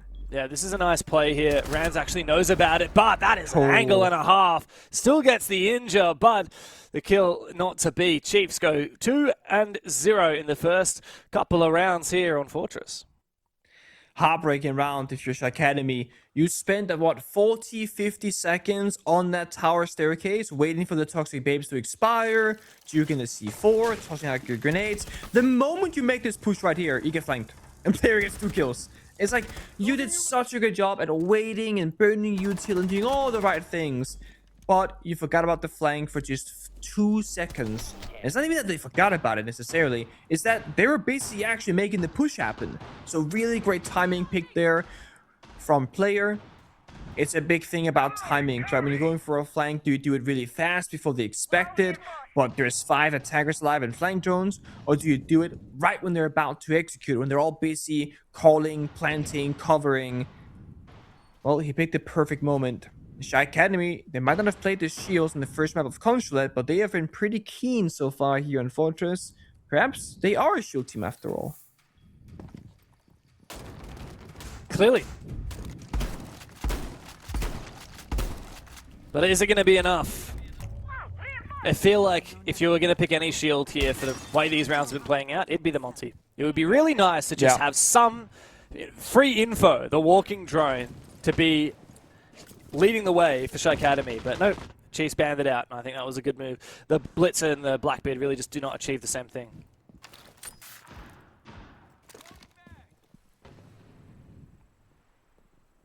We saw how what's the word I'm looking for here? Proactive the roam game is from Chiefs. Like, good word, man. They're very much Yeah, proactive. I like it. Like they're everywhere. Like they're not just sitting in a corner baiting a rat play. Like they're actively shutting down entry, saying, "Okay, nobody's here. I'm gonna run over here instead." Constantly moving, and they play a lot of Solace and Consulate as well, just getting information on where the drones are, where the flanks can happen. We saw Jakenna on Vigil a couple of rounds before, but they've actually surrendered. Above the bomb site has been completely clear. They're roaming master bedroom, office, commando, and they're playing first floor. So it feels a bit more like Relay just looking for a flank at some point with the Solace, and then everybody else playing safe shelter positions by the side, doing a mixture of utility crossfires and, of course, a single roamer. I like how you said Chiefs are playing really proactive. They're not ratting in corners, and then we'd see Relays ratting in a corner. Yeah, well, I was wrong, wasn't I? To be fair, he's playing the flanker more than the roamer, I guess, in this round, where his goal is always to be unnoticed upstairs and then eventually hit a flank with the gadget, knowing exactly where the flank camps are. Whereas previously, the roamer game was about finding kills and shutting down the entry points. This is where the shield can be good from Shant, though. Nap goes down, Nipsus goes down first, rather, and a plank is established. Wow, this is risky. Shant goes straight in for I it. think they can Player deny it. finds one. I don't think there is plant denial, so it's going to be a post plant in the 4v4.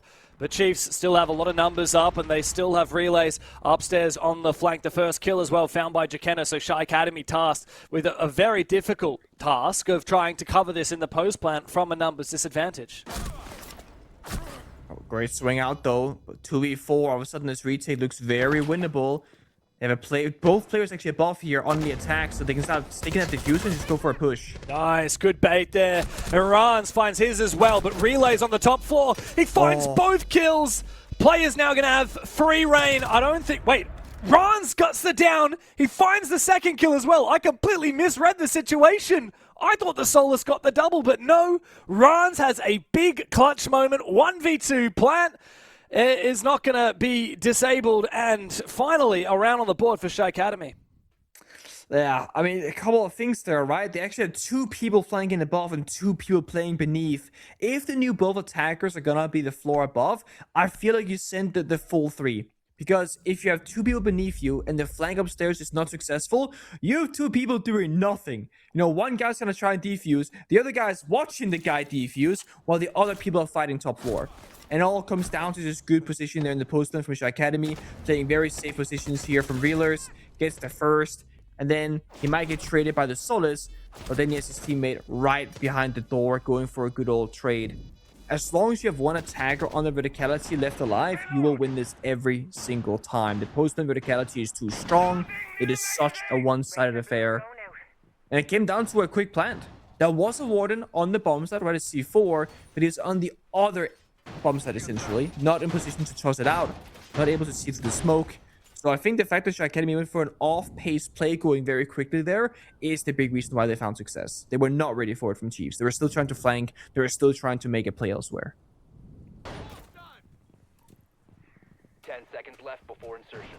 So the op bans come through, as we've done the first 3 rounds, and Chiefs are going to ban out the ace. So the only hard breach that SHAIIKADEMY will likely be picking here is a Thermite, maybe tin can openers, but no, not for this round.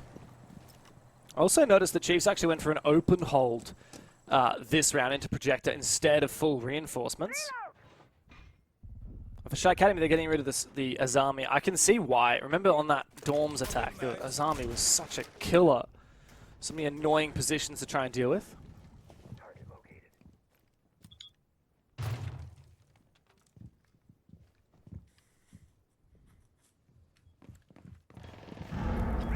Well, this is a bit more proactive, right? The rotations, holding both Horse, holding Master, holding the main stairs, Eagle stairs. Bit of debate there from different regions, I see. Lol. Arcanum just sends it straight into the laser losers Twitch chat. When you got. That's a tough world, man. There's so much to worry about if you're a Twitch these days, right? The Mossy, the mute, the lasers, the players. Oh, a bait and switch to Quintela, and another flank downstairs. Successful. Again, Chiefs are everywhere. Yeah, there they are, and they've just lost their Blackbeard, though I don't know why Jakenna decided to ego challenge. That was a bit of a strange one. As a result now, it's free main stairs control here for SHAIIKADEMY. And while they lose their Blackbeard, they can quickly redeem themselves. They've got a lot of app control. If they find a pick on site, Might be able to flip the switch. Defenders have a lot of soft angles, and the wall is already open by the main stairs, so all of a sudden it comes down to just simple gunfights. There is no C4 from defense, there's no more smoke because he's gonna die earlier on the main stairs, so this could be a matter of smoking off the angles with the capital on the Ying, flashing, going for entry, just 3, 2, 1, executing together. Well, in goes that Candela, but Lunchbox finds Arcanum, and another one for Chiefs as well. Reelers and Kakin, the last two left, they need to go fishing. Oh, this is an awkward gunfight here for Reelers. Oh, come on, no. Doesn't have a chance there to finish off player. They know exactly where the last one is. Such low HP, but 2 freebies. Watch out, Chiefs. Don't ego them too much. Neptune's low HP. Reelers gun packs a real punch, but players got him on lock. And Chiefs find a third round on defense. The trend continues, Pengu. Even though SHAIIKADEMY have 1 round on the board, this is a very defense-favored series. I do not praise Chiefs, they're doing a great job at just not allowing SHAIIKADEMY to go for executes. I mean, the 1 round victory that SHAIIKADEMY found so far was an actual bomb site execute where they get down that diffuser. Chiefs are saying, we're picking strong guns, we're picking traps, and we're gonna fight you. We're roaming, we're flanking, we're swinging. And as long as they get, 1 or 2 kills in the round, they can disrupt SHAIIKADEMY from achieving that late round plant scenario. And any attacker that you remove from action is pretty high in value. Like, last round, there's a shield, died early, huge impact. The Twitch, for example, that can clear out stuff like the Denari lasers. It can give you good information with the extra drones. That's a big pick. Capital, for example, the fire, the smoke, anybody that you kill and trade 1-for-1 with is probably gonna be worth it. The only really high value operator that Chiefs tend to bring often is Jackenna playing smoke. And he was playing on that, aggressive position, main stairs, he's like first in line. But because they got a 1-for-1 trade, it's okay that he died. Because they killed Blackbeard in response. That's honestly kind of worth it, looking at Chiefs' playstyle. So as long as they keep trading in even numbers, the strat is working. That's all they need.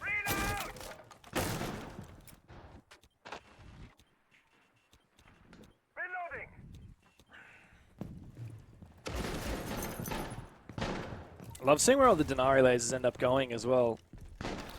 You really want to get your Twitch in there. You can see that the SHAIIKADEMY keep picking that Twitch, but I don't think Arcanum's had much success at finding these Denari lasers, especially because, unlike some teams, there's kind of 2 schools of thought with Denari, right? You either have all your Denari stacked in one spot so you can push for like a kill, a lot of damage, or you do something more like what Chiefs are doing here, where there's so many spread out. If you take down one of these Denari tripwires, it's not necessarily going to disconnect all of them. That said, the nade might help. Problem with nades and Denari, though, is it's very easy to accidentally throw the nade into the laser, at which point the nade gets zapped and the laser recharges after a few seconds. That and the value of 1 laser versus 1 grenade, it's not quite a fair comparison. Of course, if you got it cleared, you got it cleared. But ideally, you have an easier way of doing so, or a less costly version of doing so.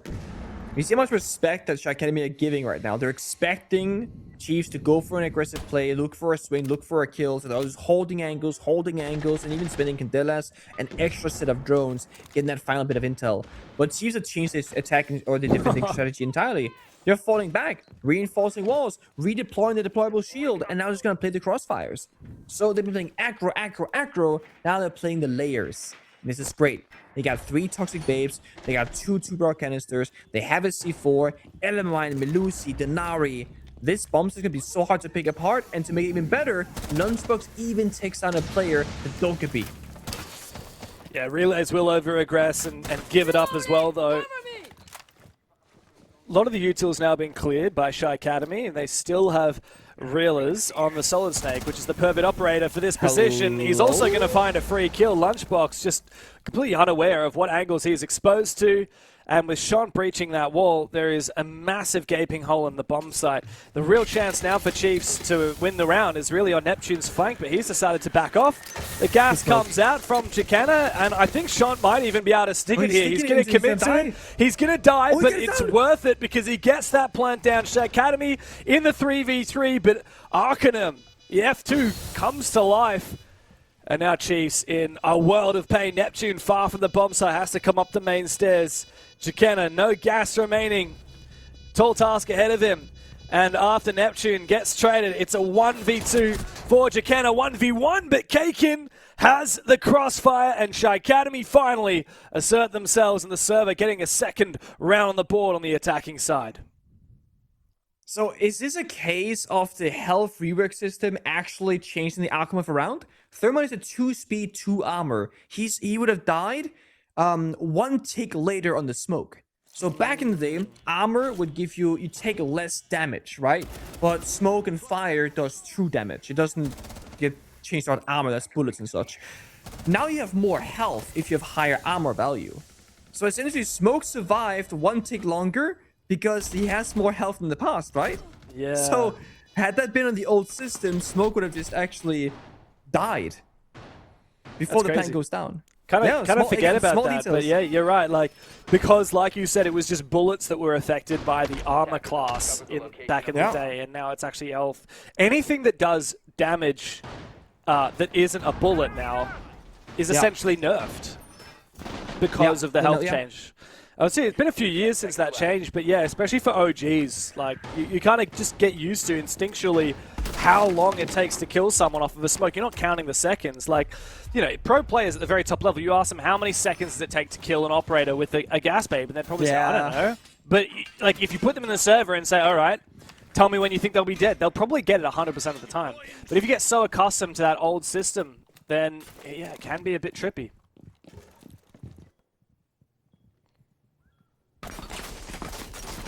Yeah, that is, again, if you play Rook now, they just buffed Rook last patch. You get 25 health per player if you all pick up a Rook t-shirt.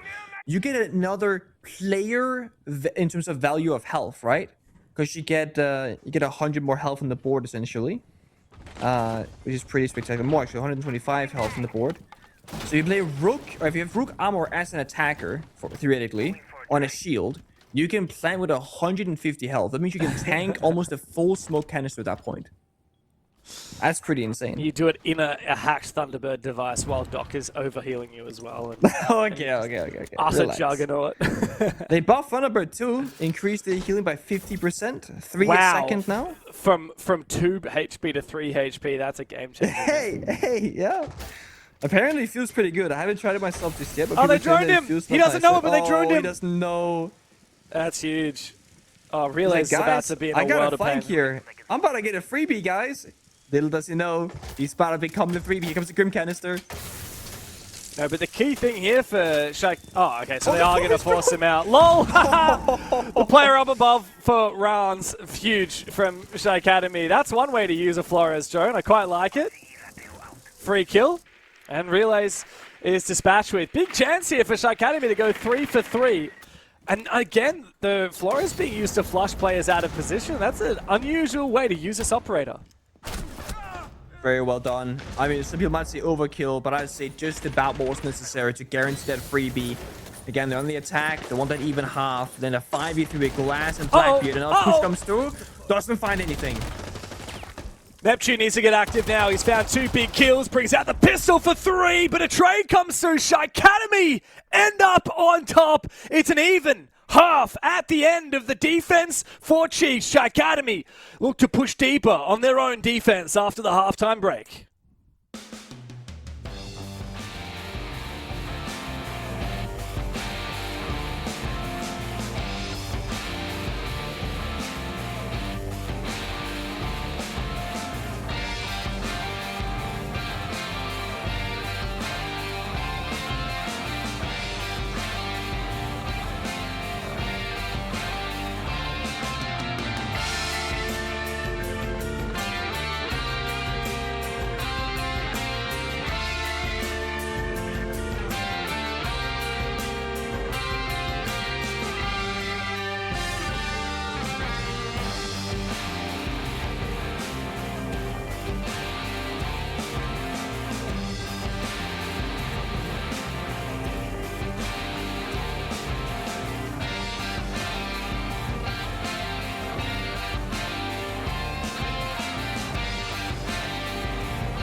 I'm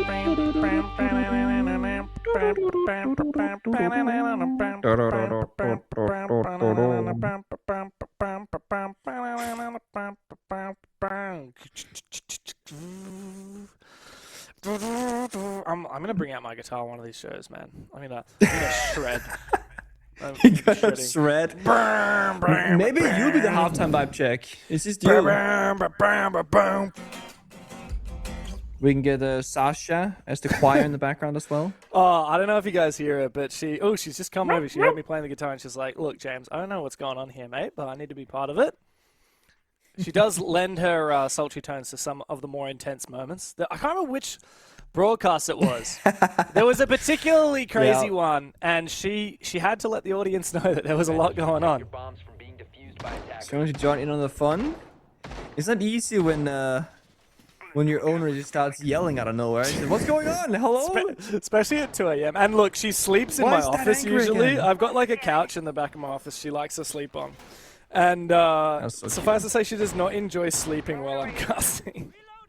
Of course like, not. Dad, let me go to bed. It's 3 in the morning. If only dogs could tell time, huh? Like proper. They know that is screwed, but they don't know how screwed it is. She's a sheepdog. She's pretty smart. I could probably teach her to read a clock. 5 seconds left. I wish you could do that with cats, because cats are just the opposite, right? They're just like, they don't understand anything, I feel like. When are you getting a cat, man? I feel like, would you be a cat person? I technically have a cat, but my mom kind of owns it at the same time. I don't know. So your mom has a cat. We have a word for that. No. It's called your mom has a cat. No, so I bought the cat. I got the cat, and then I realized this was a bad idea. I travel too much, and then I was like, "Mom, could you just like cat sit when I'm gone?" And then it turned out I was gone more than I was home. So she I've just kept literally the cat. been to your house, and I have not seen a cat. You don't have any cat stuff. You do not have a cat. You got a cat, and your mom has it. No, you got a cat for your mom. Wrong. I have a little cat scratch in the kitchen. I actually do have a cat scratcher still. Well, you're right. Okay. It was bad idea. Sure, whatever. Well, the only thing I'm scratching right now is the itch to watch some Oceanic Siege, Pengu, and that is what's going on right now. 2 minutes to play as Chiefs start their attacking side, and guess what? They've brought the Monty, something that they banned away from SHAIIKADEMY. And man, look, when you got a new map, you're trying to figure out an attack, not much is better than a Montaigne. And oh, is this a cheeky play with the drone hole with player on the If they Nomad? push him, they could go for it. I like it. Now, mind you, Jakena did go 0 and like, I don't know, 6 on the attacks playing the shields on Consulate. So while the Monty was being picked on high frequency, it technically wasn't successful. Jakena himself didn't get any kills or plans, and Chiefs didn't really find more than a single attack around. So this could be SHAIIKADEMY saying, we know they're going to play the Monty, but we know it's not going to work. So they're going to leave it open. Race Bloom of Thorn does a bit of damage though, but Jakena will shrug it off, only taking about a third of his health, a bit less than that actually. Still a decent With amount half of the damage. rounds to go. I feel like you've got the impacts coming in late round. You got C4s. Can make Definitely can make a difference, for sure. This is the prime spot to be in. Bunks. If they pop the wall behind the Thorn player, Reeler's gonna be in a lot of trouble. He's gonna tank the angle. What is this? This is huge. I really like this. Ballsy play from Reelers. If it doesn't get spotted by the Monty, this should be a free kill, but I think he's being peeked by Lunchbox. Great little pre-aim and quick kill. But Reelers is going to get the last laugh as he finishes off Relays, the Solid Snake, with a Razor Bloom Thorn Trap. 40 seconds, and Chiefs still figuring out where exactly this Monty is looking to plant. Yeah, the thing is, right now they're going to try and bait out the C4. Second smoke goes out, now they can walk on in. They cut the bombs in half. Can a C4 even reach here? I'm not entirely certain. Oh, I don't think it will. The EMP does deny that C4. Plank goes down. Chiefs have good coverage as well. Lunchbox outside the breach, now outside the window. Triple on the round. Shot 1v4. You can find the first one, just finishing off what was left of Lunchbox. Only needs a tiny bit of damage onto Jakena here. And you're right, there is a Claymore. He's trying to bait it out. You can't do that anymore. The delay on the Claymore detonation is not what it once was. Player with the long angle. Chiefs starting strong on their attack, carving SHAIIKADEMY a new one. Yeah, they might regret not banning out the Monty, and they can sit there for the next 2 rounds thinking, yeah, well, we can't stop them from doing so. We have to wait 2 more rounds. And then, of course, in the third rotation, they can opt for it. The funny thing is, they banned all these like execute heavy operators like the Ying and the Glass, but then the roaming presence wasn't really necessarily that high. I feel like, do they just want to ban Ying, Glass, and bunker up because of execute? Because then they're gonna take full map control. Thatcher's open for a C4 denial, because that's the issue. If you want to play heavily for the bomb site and plant denial, then you kind of need a Tashanka. Something that can't get countered by a simple EMP, but they brought double C4, something that does get countered by the EMP. And that's the case. C4 was tossed, it was actually gonna hit, it was successful, but it gets caught midair, and therefore doesn't find any bit of damage and no plant denial.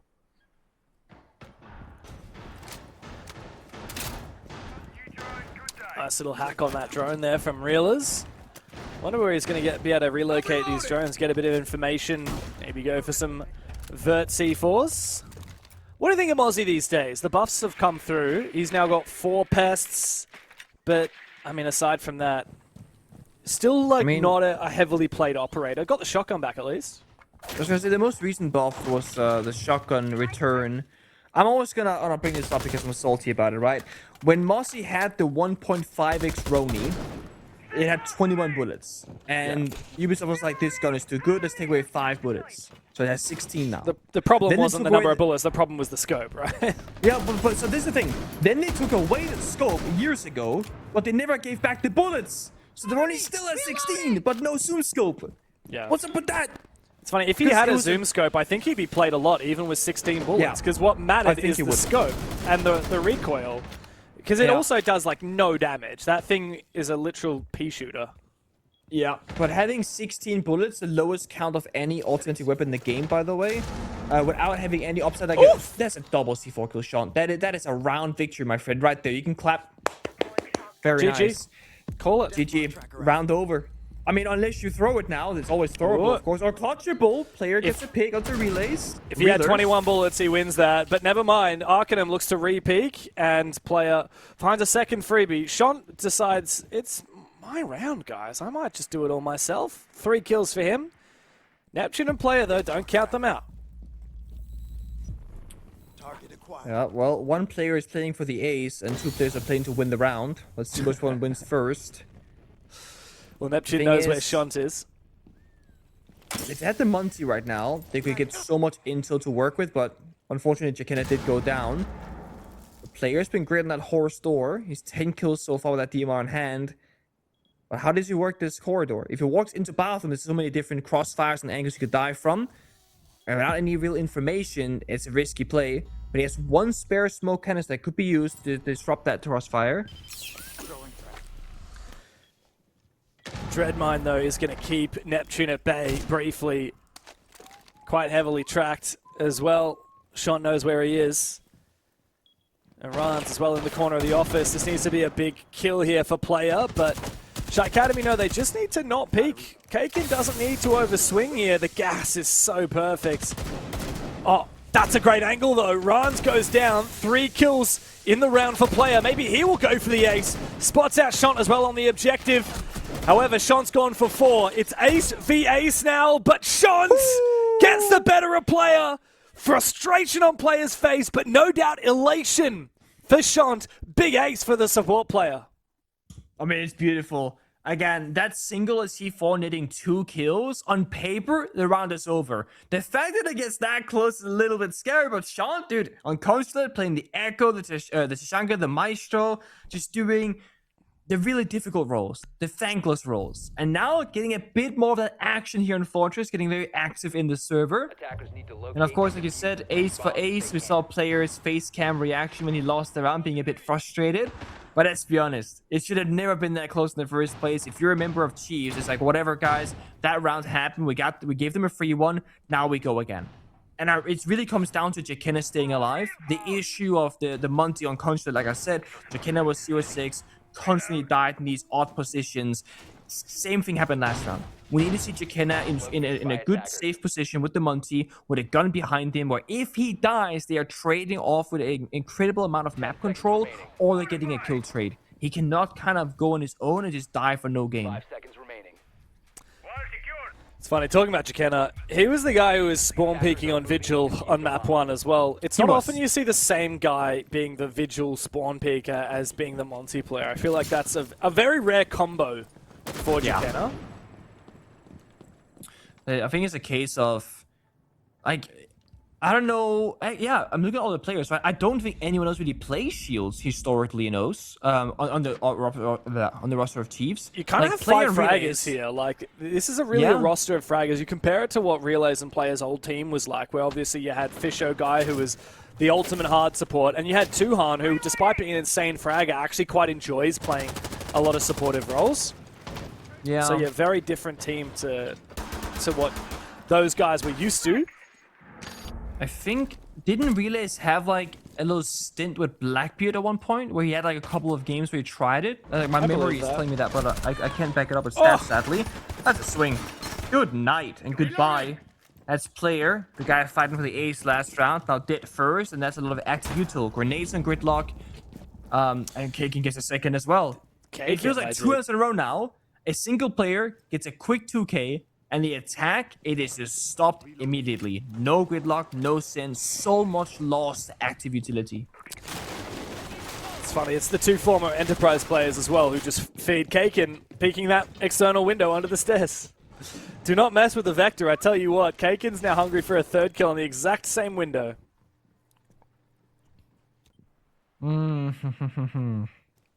Frustration building on the side of Chiefs. I think one of the comments is going to be, guys, why is this happening? This shouldn't be happening.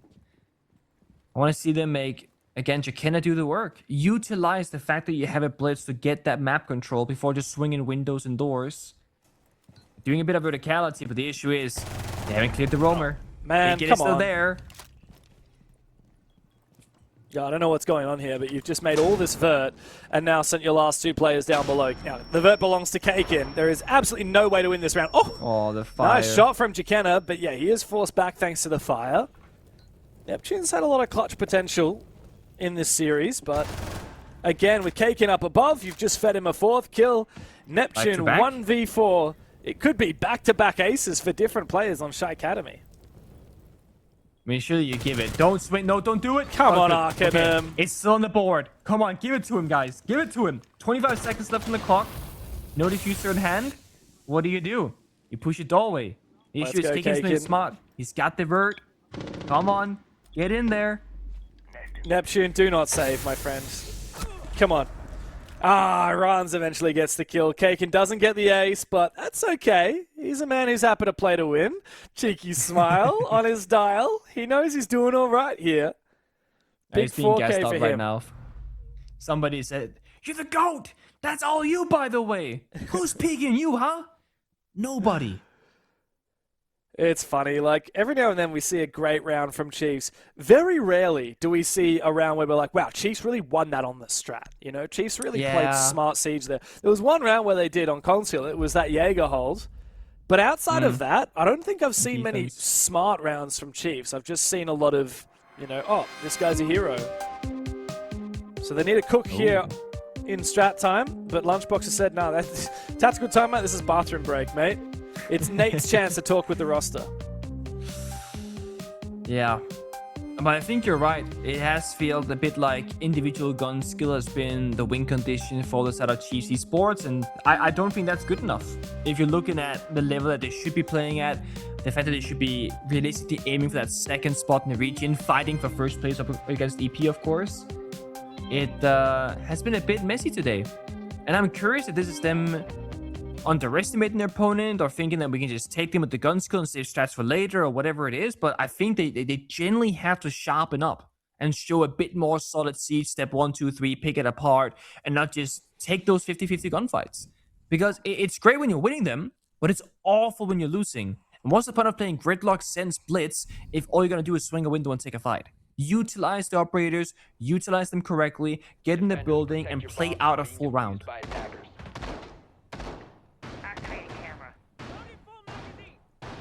Yeah, I can't help but wonder how much Chiefs are being punished by the Monty ban here. Yeah, they can bring the Blitz, yeah, they can bring the Blackbeard, but it just isn't the same, right? And the way that Chiefs won that one round that they did get on the attacking side, it was very much, all right, we take map control, Now our Monty just looks at the bomb site, pings people, we kill who we need to, we plant. Very, very simple when you have that Monty, and I think when things get a little bit more complicated, it's hard for Chiefs to play as structured.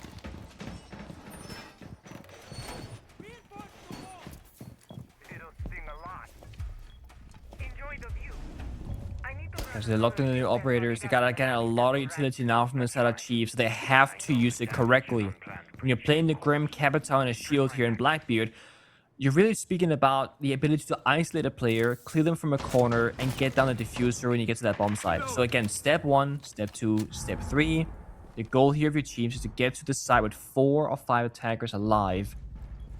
So the SHAIIKADEMY, what can they do in response? Well, they can actually play the disruption game. Go for an early pick, go for a roam, try and, you know, fight them on the entry points and not let them have that space for free, but it comes at a cost. If you fight them early and you die early, the bomb site is even weaker now because you have less players and they have strong operators. And I like this from Chiefs. They're spending 4 people together and take an old tower. They're above, they're below, and that they must track it, ensuring that there's no counterplay. They force back Kaken on the Warden, and now Blackbeard can start walk up the staircase and get a bit of map control. This is great.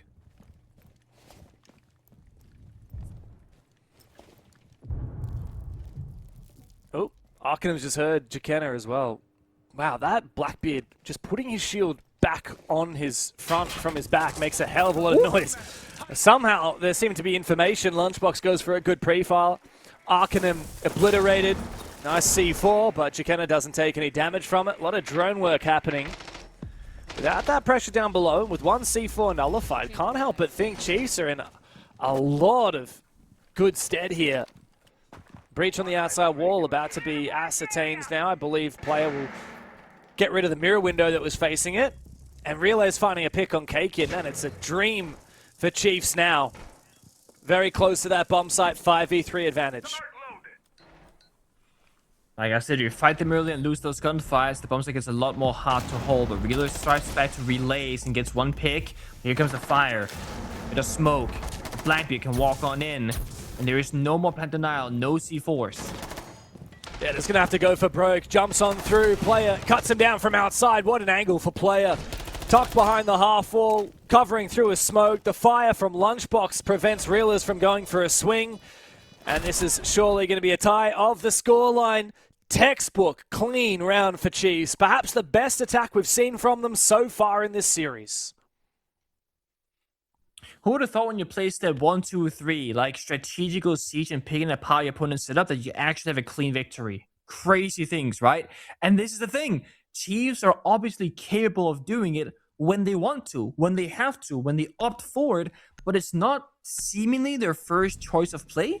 It's like, guys, now we're kind of getting silly with it. Now we're throwing it. Let's strap back in, you know, let's play properly. And look at this round. It's a 4v2, Blackbeard planting, play outside the breach, they burned the C4s, they spent 4 people roam clearing the entry, nobody died early. It's exceptionally good. But this happens once in a half when they're attacking. It happened once on Consulate, and it's happened once here in Fortress. This should be half the rounds, if you ask me. Yeah, especially considering SHAIIKADEMY managed 3 attack round wins in that first half. It's a tall order for Chiefs to try and reply with the same or better, which is what they're going to need to do to at minimum push OT and at maximum win match outright. Now, like we said, you know, this is SHAIIKADEMY's map pick. Chiefs were pushed so deeply on their own map pick, and now I feel like the story is kind of flipped here. SHAIIKADEMY now going to the commander office bomb site. This got very close last time after Sean managed a very quick 2K at the start of the round with that C4. And player is insane. I just noticed 13 kills to 6 deaths. He's had a hell of a game. He's been farming. Is he on DMR again? No, this time AR-33, okay. He Flores has has been a DMR, DMR right? demon. SI-25, so... yeah. Here's a question for you. What do you think about Flores' kit, right? Like, there are 3 guns, arguably all of which are pretty playable. AR-33 is the classic. SR-25 DMR, which is Blackbeard's DMR. Or recently, you've got the T9S, whatever that Ying's LMG is called. Yeah. recently added. It's A lot of people still going for the AR-33. funny one. I don't know, man. It's a funky setup. I'm not gonna lie to you. I'm not a Flores player myself, but I do think... Oh, jump out. They see it with a drone, but there's 2 people. Help. Somebody help. Wow, I like this. Very aggressive swings here from SHAIIKADEMY on the defense. It's slowing down the Chiefs. And even though they didn't find anything, they just fall back again. I think this is the right way to play it here for SHAIIKADEMY. Yeah. You lash out. If you get something, it's great. If you don't, you fall on back. You have to full commit to that play. And you did a bit of damage, right? Launch blobs, Jakena, both taking a little bit of health. And they get information now, but Jakena has to play this perfectly. He's not the Monty anymore. Like, I target band that way. He's the Blackbeard. Exposed in many different angles. If they breach that single wall, it's going to give another avenue for the defenders to retake as well. A window swing, reach the hallway, push the pre-fire, can get back to the bomb side maybe. Yep, but Jakena takes down an Arcanum instead. So attackers, Chiefs, in the driver's seat, 5v4. Arkham struggled, but good rotate from Real as though he loses his opportunity. And Relays puts him down. It's just Rans left in a 1v5. And Chiefs, a flawless round to spearhead them onto not just map point, but series point here, ready to put SHAIIKADEMY down and knock them out of the bracket. And again, it's a slower paced round where they're droning, they're setting up, and because he kind of went on that drone, he saw a player in the hallway and in the breach aggressing back into them, and he calls it. He gets off the camera, throws out a grenade, and they re-stabilize. And then very slow and steady, Jakena walks towards the breach, gets a bit of information, and then they make a play together. It's felt like ever since they tagged timeout, that conversation happened. Guys, we're trolling, we're not playing properly. Come on, let's lock in these rounds. We know how to do it. Let's do it correctly. They've played different operators, and they've been using utility a lot more frequently and not dying early. And it's making a world of difference. SHAIIKADEMY are forced into an awkward position where they're fearing this bomb site execute. They know that Chiefs can get down the diffuser if they get to the bomb site itself. They have to go for early gunfights. But now, it's not a 50-50. It's SHAIIKADEMY swinging desperately into strong angles, into shields, into 2v1s, and they're losing those fights now. It's not like they weren't trying to fight back last round. They're trying to fight all the goddamn time, but they lost every single fight because Chiefs are no longer taking them at even terms. And that is how you control the pace on the attack. You force fights that favor you. You make your opponents have a bad time.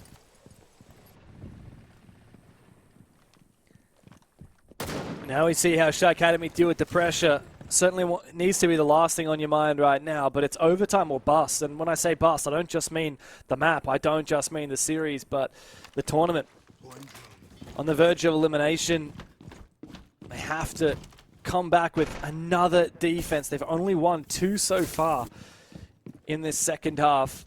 And they've gone down to the tertiary bomb site kitchen. Now, last time they won this bomb site, really thanks to Kaikin, single-handedly owning that top floor. At the moment, Chiefs not really putting a lot of pressure on the top floor at all. They're trying to pretty much solely do a horizontal take, which feels very risky to me. It's definitely not the norm. And like up against Goyo, Warden, double C4, Toxic Pips of Smoke, a horizontal take could be quite challenging. Also, mind you, there is a room called Furnace that you're going to be seeing in not too long, most likely here. That is not a plantable room. So they have to go very deep here on the horizontal attack. This room right here, not plantable, by the way. You got to go all the way into the kitchen portion. So you got to work a lot of map control still for this to work out. Well, that's a bit of a... I haven't actually seen this boost angle, very commonly used. Quite like it. Very powerful angle because you've got so much coverage, and most people have their crosshair placement at head level, not at the boosts. Oh, Beta C4 as well, but Relays doesn't seemingly take any kind of bait. And you're right now, Chiefs are putting their attention on Furnace, but of course you can't plant in there. So the priority for Chiefs has to be finding picks. You can't realistically go for a 5v5 plant on this bomb site. And what's more, Kaikin is down below. He's actually just got an angle almost onto Relays. I mean, he could send it, honestly. Oh, Arcanum swings it wide. Relays goes down. That's flank watch. Here is this horizontal take. What are they trying to achieve? Fire, smoke, crossfire. You cannot plant in that room that they're staring at. You cannot plant here if you're the Blackbeard player. Does he think you can? I don't think he was trying to go for it there. Surely not. Surely not. Player is in a pivotal position, but Arcanum swings him and player just gets completely timed. It looks like it's overtime here. Jakenna will fall, trade by Lunchbox, 3 more to find. Gets the second one, but the flank from Kakin rockets SHAIIKADEMY into overtime. It's not over yet. They have another chance at pushing us the distance to a third map. Okay, so if Chiefs Esports, if they win, right, and we get an interview with one of the players or Nate, we gotta ask them if they thought they could plant there. Because Jakenna went to the... He turned his body so that when he started planting, if it was possible, he would be kind of covered by that little, I don't know, table thing on the ground. Maybe that's just a coincidence. Maybe it just looked like he was trying to go for a plant, but it did look like it. And looking at how the attack happened, they didn't take any map control, no verticality. They breached in a very passive angle on the wall, and they never pushed deep except for at the end in 2v3. So it very much felt like they thought they could just send it. Otherwise, again, I don't know what they expected would happen. Nobody attacks at that linear on that horizontal attack because you can't plant in furnace. If you could, that's a different story. You can once plant that door any day of the week. Blast, plant, ying, rush it. Like, there's so many options available, but it just simply isn't the case. Riddle me this, Bengu. So SHAIIKADEMY have just finished their defensive half. Now they're back on a defense into overtime. They played 3 different bomb sites. They played Command Office, they played Waiting Room Cafe, which is that ground floor bomb site we just saw, and they played Dorms. Now, Dorms is the only bomb site they haven't actually won as of yet. They played it twice, they lost it both rounds, both times quite convincingly as well, and yet it's their first port of call come overtime. What is their thinking? This seems like madness. I mean, if there was a time to win it, it would be now, no? Kind of change the script and change the outcome. Or if you don't, and then you go into an attack round, staring at another match point. No, we know what happens next because Consulate, super defender favored until OT. Yeah. So it's low-key genius. Oh wow, that's a hell of a lot of damage onto Jakenna. Tries to spray through the wall as well. I think Arcanum's going to get away with his life here.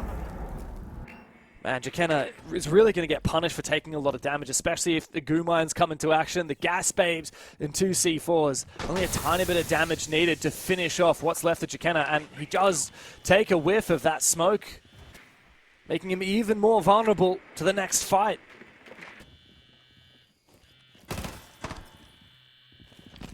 Yeah, being so low on the blitz is going to be... it's hard, man. Even a goo mine is going to end your life right now. Gonna fall back, reinforce off the bathroom wall, and play close towards that bomb site and enable those crossfires.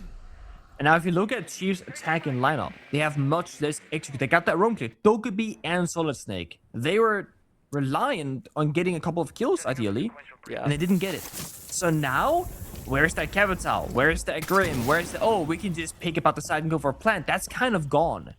If SHAIIKADEMY has seen the majority of those attacking operators, which they've heard the Dokkaebi, they've seen the Blitz, they've heard the air jab, they've seen the Selma, they should know that, guys, these corner positions, they can't clear them. They have maybe 1 frag grenade, and that's it. They have no utility. So SHAIIKADEMY just shouldn't go for crazy swings anymore. Yeah, and Jakenna again nearly dies to that smoke. 1 more in pocket here for Shant, and it could be the round determinant for SHAIIKADEMY. Chiefs are in such an awkward spot. They've won this bomb site on the attack twice. 1 time pushing from this direction where they are now, but they had a Monty that time around, not a 1 HP blitz. A big peek though, and they find 2 kills! This opens the floodgates now, but Arcanum looks to fight back. That blitz still alive and still low HP as Shant has used his final gas babe. He wants to try and get an angle, desperately trying to spray onto Jakenna. But it's up to Neptune and Lunchbox now to find these final 3 kills, but Shant goes big with the SMG-11. Arcanum will fall to Jakenna on that blitz. It's now up to Neptune to have a big round, but finally the blitz is put to rest. Shant and Runs together on the bomb side, hold it down. Map point for SHAIIKADEMY, desperate to send us to Chalet. And they full send it. They're fighting back on the window, on the breach by the bomb site, saying, you know what? We know they have the blitz. He might be low on health. We're not entirely certain. We're gonna fight them back because if we allow blitz inside the bomb site, he could pull it all apart. So they locked Jakenna out for so long. Triple Toxic Babe. Goo Mines on the door. Continuously shooting the shield of the Blitz so that you can't sprint. That's that shield rework mechanic. If you continuously do damage to the shield itself, not the operator, but the shield that's blocking the bullets, you actually cannot sprint. And the more you shoot the shield, the longer the debuff lasts for. So when Jekena wants to like rush on in, he literally can't. He's forced to slowly crouching in. Slows down the entirety of that round. SHAIIKADEMY now on the attack. They have a real chance here by causing a slight upset.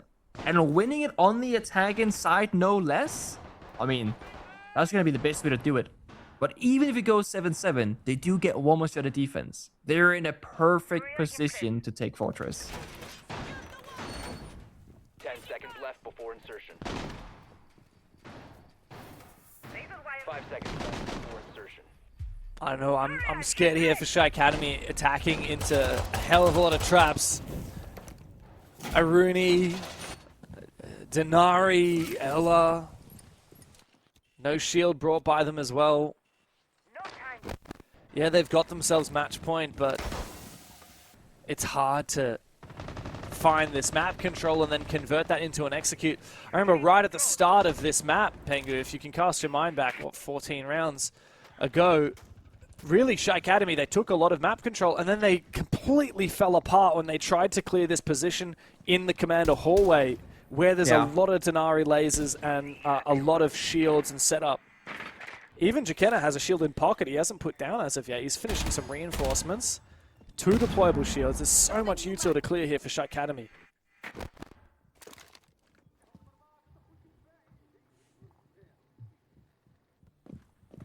Feels like a little bit like the risk assessment has changed, right? You're in overtime. This round matters so much.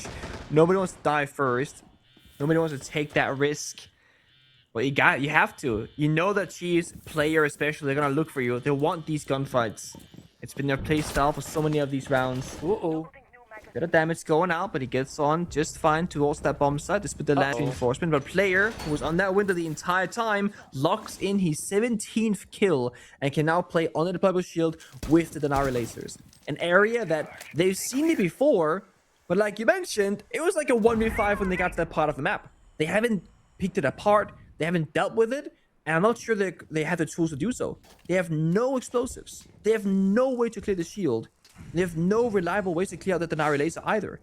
They're going to be completely stuck in meat room here, if they breach the wall even. Oh, they do. They do. Problem is now they can't safely peek the other hallway at all. Exactly. Chiefs don't have to worry about the hallway because of this breach. However, Chiefs do have to worry about that massive breach onto the bomb site. However, Reelers finds a kill. I mean, the DMR holding down this position, it's pretty much a right-angle fight. Like, he could even reactivate the gate here and force SHAIIKADEMY to clear something extra. He can play all the way back on the boost spot. This is such an advantageous angle for him. He can prone down and hide in the bathtub for all he cares. There's so much ability here for Chiefs to hold on to this position. 3v5, and Jekena's smoke will keep Horse locked down. 30 seconds to play. I have no idea how SHAIIKADEMY expect to break through here. Relays has found another kill. Rans and Reelers try and go big, but Player steals the show. It's a flawless defensive round in overtime for Chiefs, and another match point opportunity for them. And it's another showcase that Chiefs, when they want to, they can play that fall back, play discipline play style. And strategically, that round is so good there from Chiefs. They have double deployable shield against no soft breach from the attackers. That means that those shields are never got removed. The Denari lasers never gonna get removed. It is such a lockout of a round. And honestly, for SHAIIKADEMY, I don't even know exactly what you do. The only thing that makes sense to me is if you see the entire setup like we do, which obviously they can't, you go lobby. You just flip the attack. You say, okay, going backside, not gonna happen. Let's rotate over, walk up lobby stairs, play from new tower, and then try and get the wall open.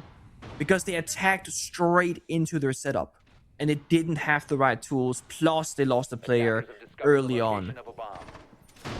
7-7.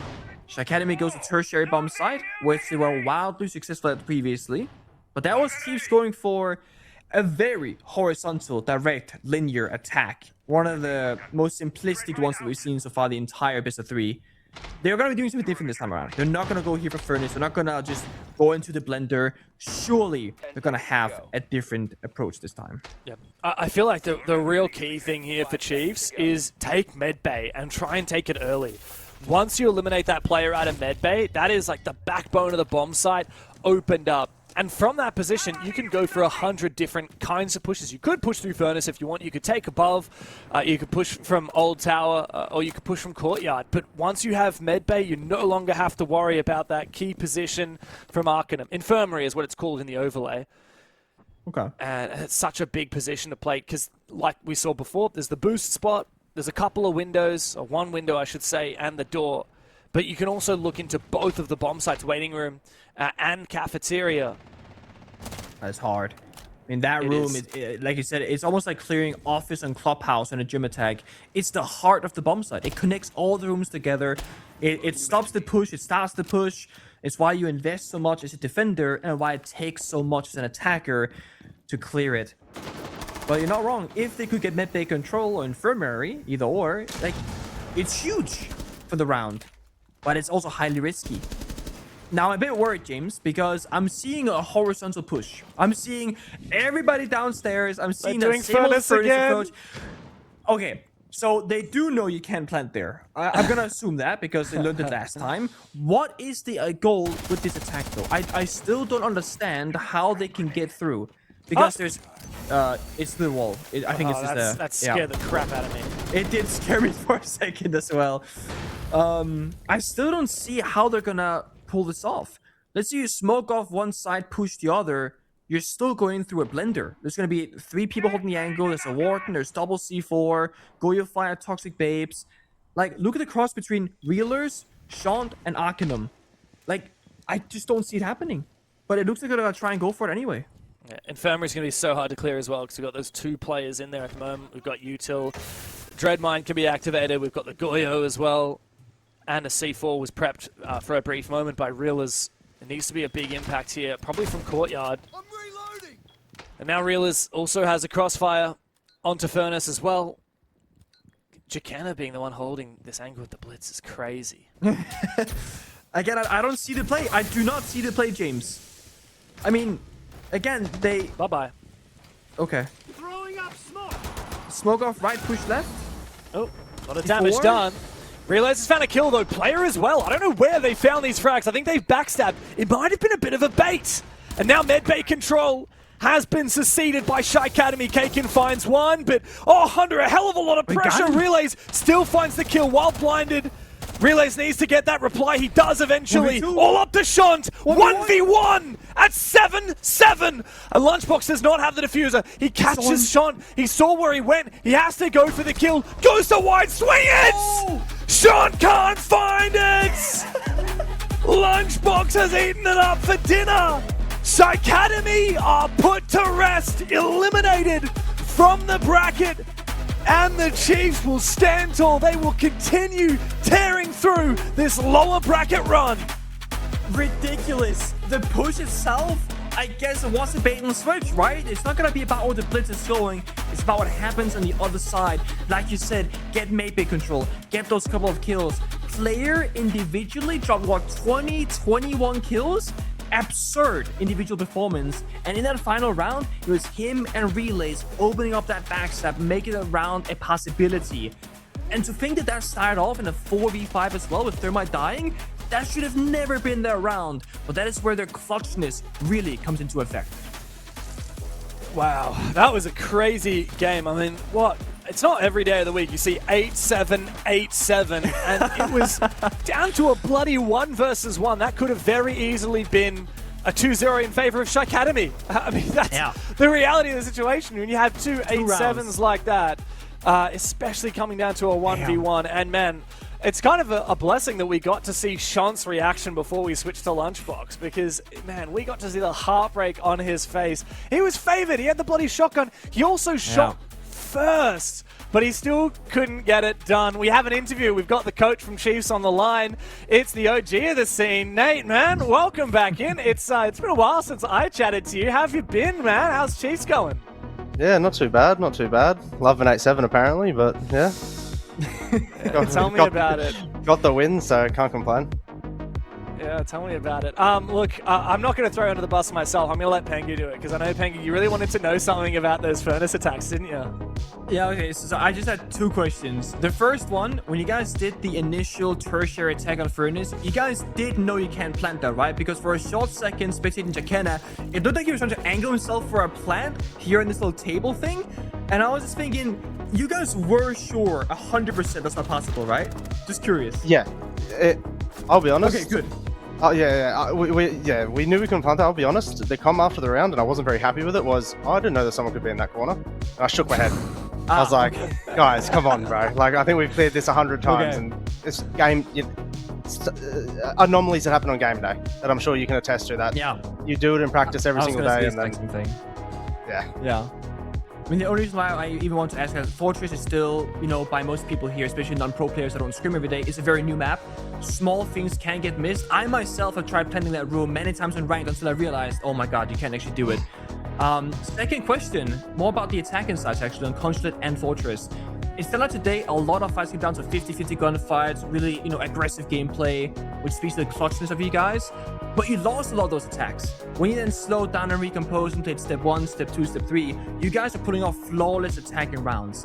Is this you guys kind of limit testing the ground on different play styles? Or is it you have to call a tech time and saying, guys, play correctly, get it back together, sharpen up? What's the vibe there? Yeah, I think it's a bit of both, to be honest. As you saw, I called the attack timeout on Fortress. I think it was 4-5. We won the first round, like you said. We won step 2, step 3. I just told the boys, just make it to execute. That's all we need to do, is just make it to execute, because as soon as we make it to execute, they're gonna falter, they're gonna crumble. Which is what happened when we did make it to execute. It was 5v5s, we forced punt, we would get 3 picks. But then, like you said, if we're limit testing, let's say more aggro, we're going a direct, we're bringing a blitz. They ratted, they got 1 kill, and then the discipline went out the window, which I guess it's hard. Obviously, I haven't worked with them a very long time. It is a very short time we've been a team together, and we've gone straight into officials. But like, it's learning curves at the end of the day. It's something that they can take back now and be like, okay, I've been in that situation. Obviously, luckily we got the win today, so it's a positive note. But regardless if we won or lost, I think it's very good for them. Yeah, you did get the win today, congrats, even though it was a nail biter 8-7, 8-7, but you're not done for the day, so I won't keep you too long, but I do want to pick your brain a little bit. Rock LFO up next, a very important game to qualify for the lower bracket final, but of course Rock LFO just eliminated Team Anios, which is the team that sent you down into that lower bracket, so how do you feel coming up against them in your match later today? Yeah, I obviously have a lot of experience versing Rock LFO. Obviously, on that last Chiefs roster last season, I think we lost to them early on, and then I think we went back and then we versed them in playoffs in a BO3, and we found a lot better. They have a very, I think, strong play style in terms of set plays, and they like to do this, like to do that, like to do a lot of commotion around the map. I think we're very ready for. I'm honestly happy that Anios is out. They are by far my biggest bogey team. I think we lost to them last year in Gauntlet, and then I've lost to them again. When I played, when in the LCQs we won, but I can't always play. So, but nah, I think it'll be I think it'll be great. I think the boys are very ready. We've been working on our discipline. We've been working on trying to, like you said, we'll get those 3-2-1 attacks, but it's step by step. I can't expect to be the best team in the world within a month. You know what I mean? Yeah, you sound like you want to roll back the clock, Nate, and sub back into the team. But I'll let you and the team work out what you're going to do for your upcoming game. Good luck against Rock LFO later today. Easy, thank you, boys. I love that. It is, yeah, very insightful. And yeah, I mean, it's nice that he kind of covered his team. It's like, no, we did know that you can't plant in Furnace there. But, you know, when shit hits the fan, it's very hard to stay on top of all your prep and everything that you've done to work out what should happen in the server come game day. Crazy first BO3, but of course, up next, Enterprise taking on Man LFO in the upper bracket final. Stay tuned to see the best 2 teams in the region go head to head.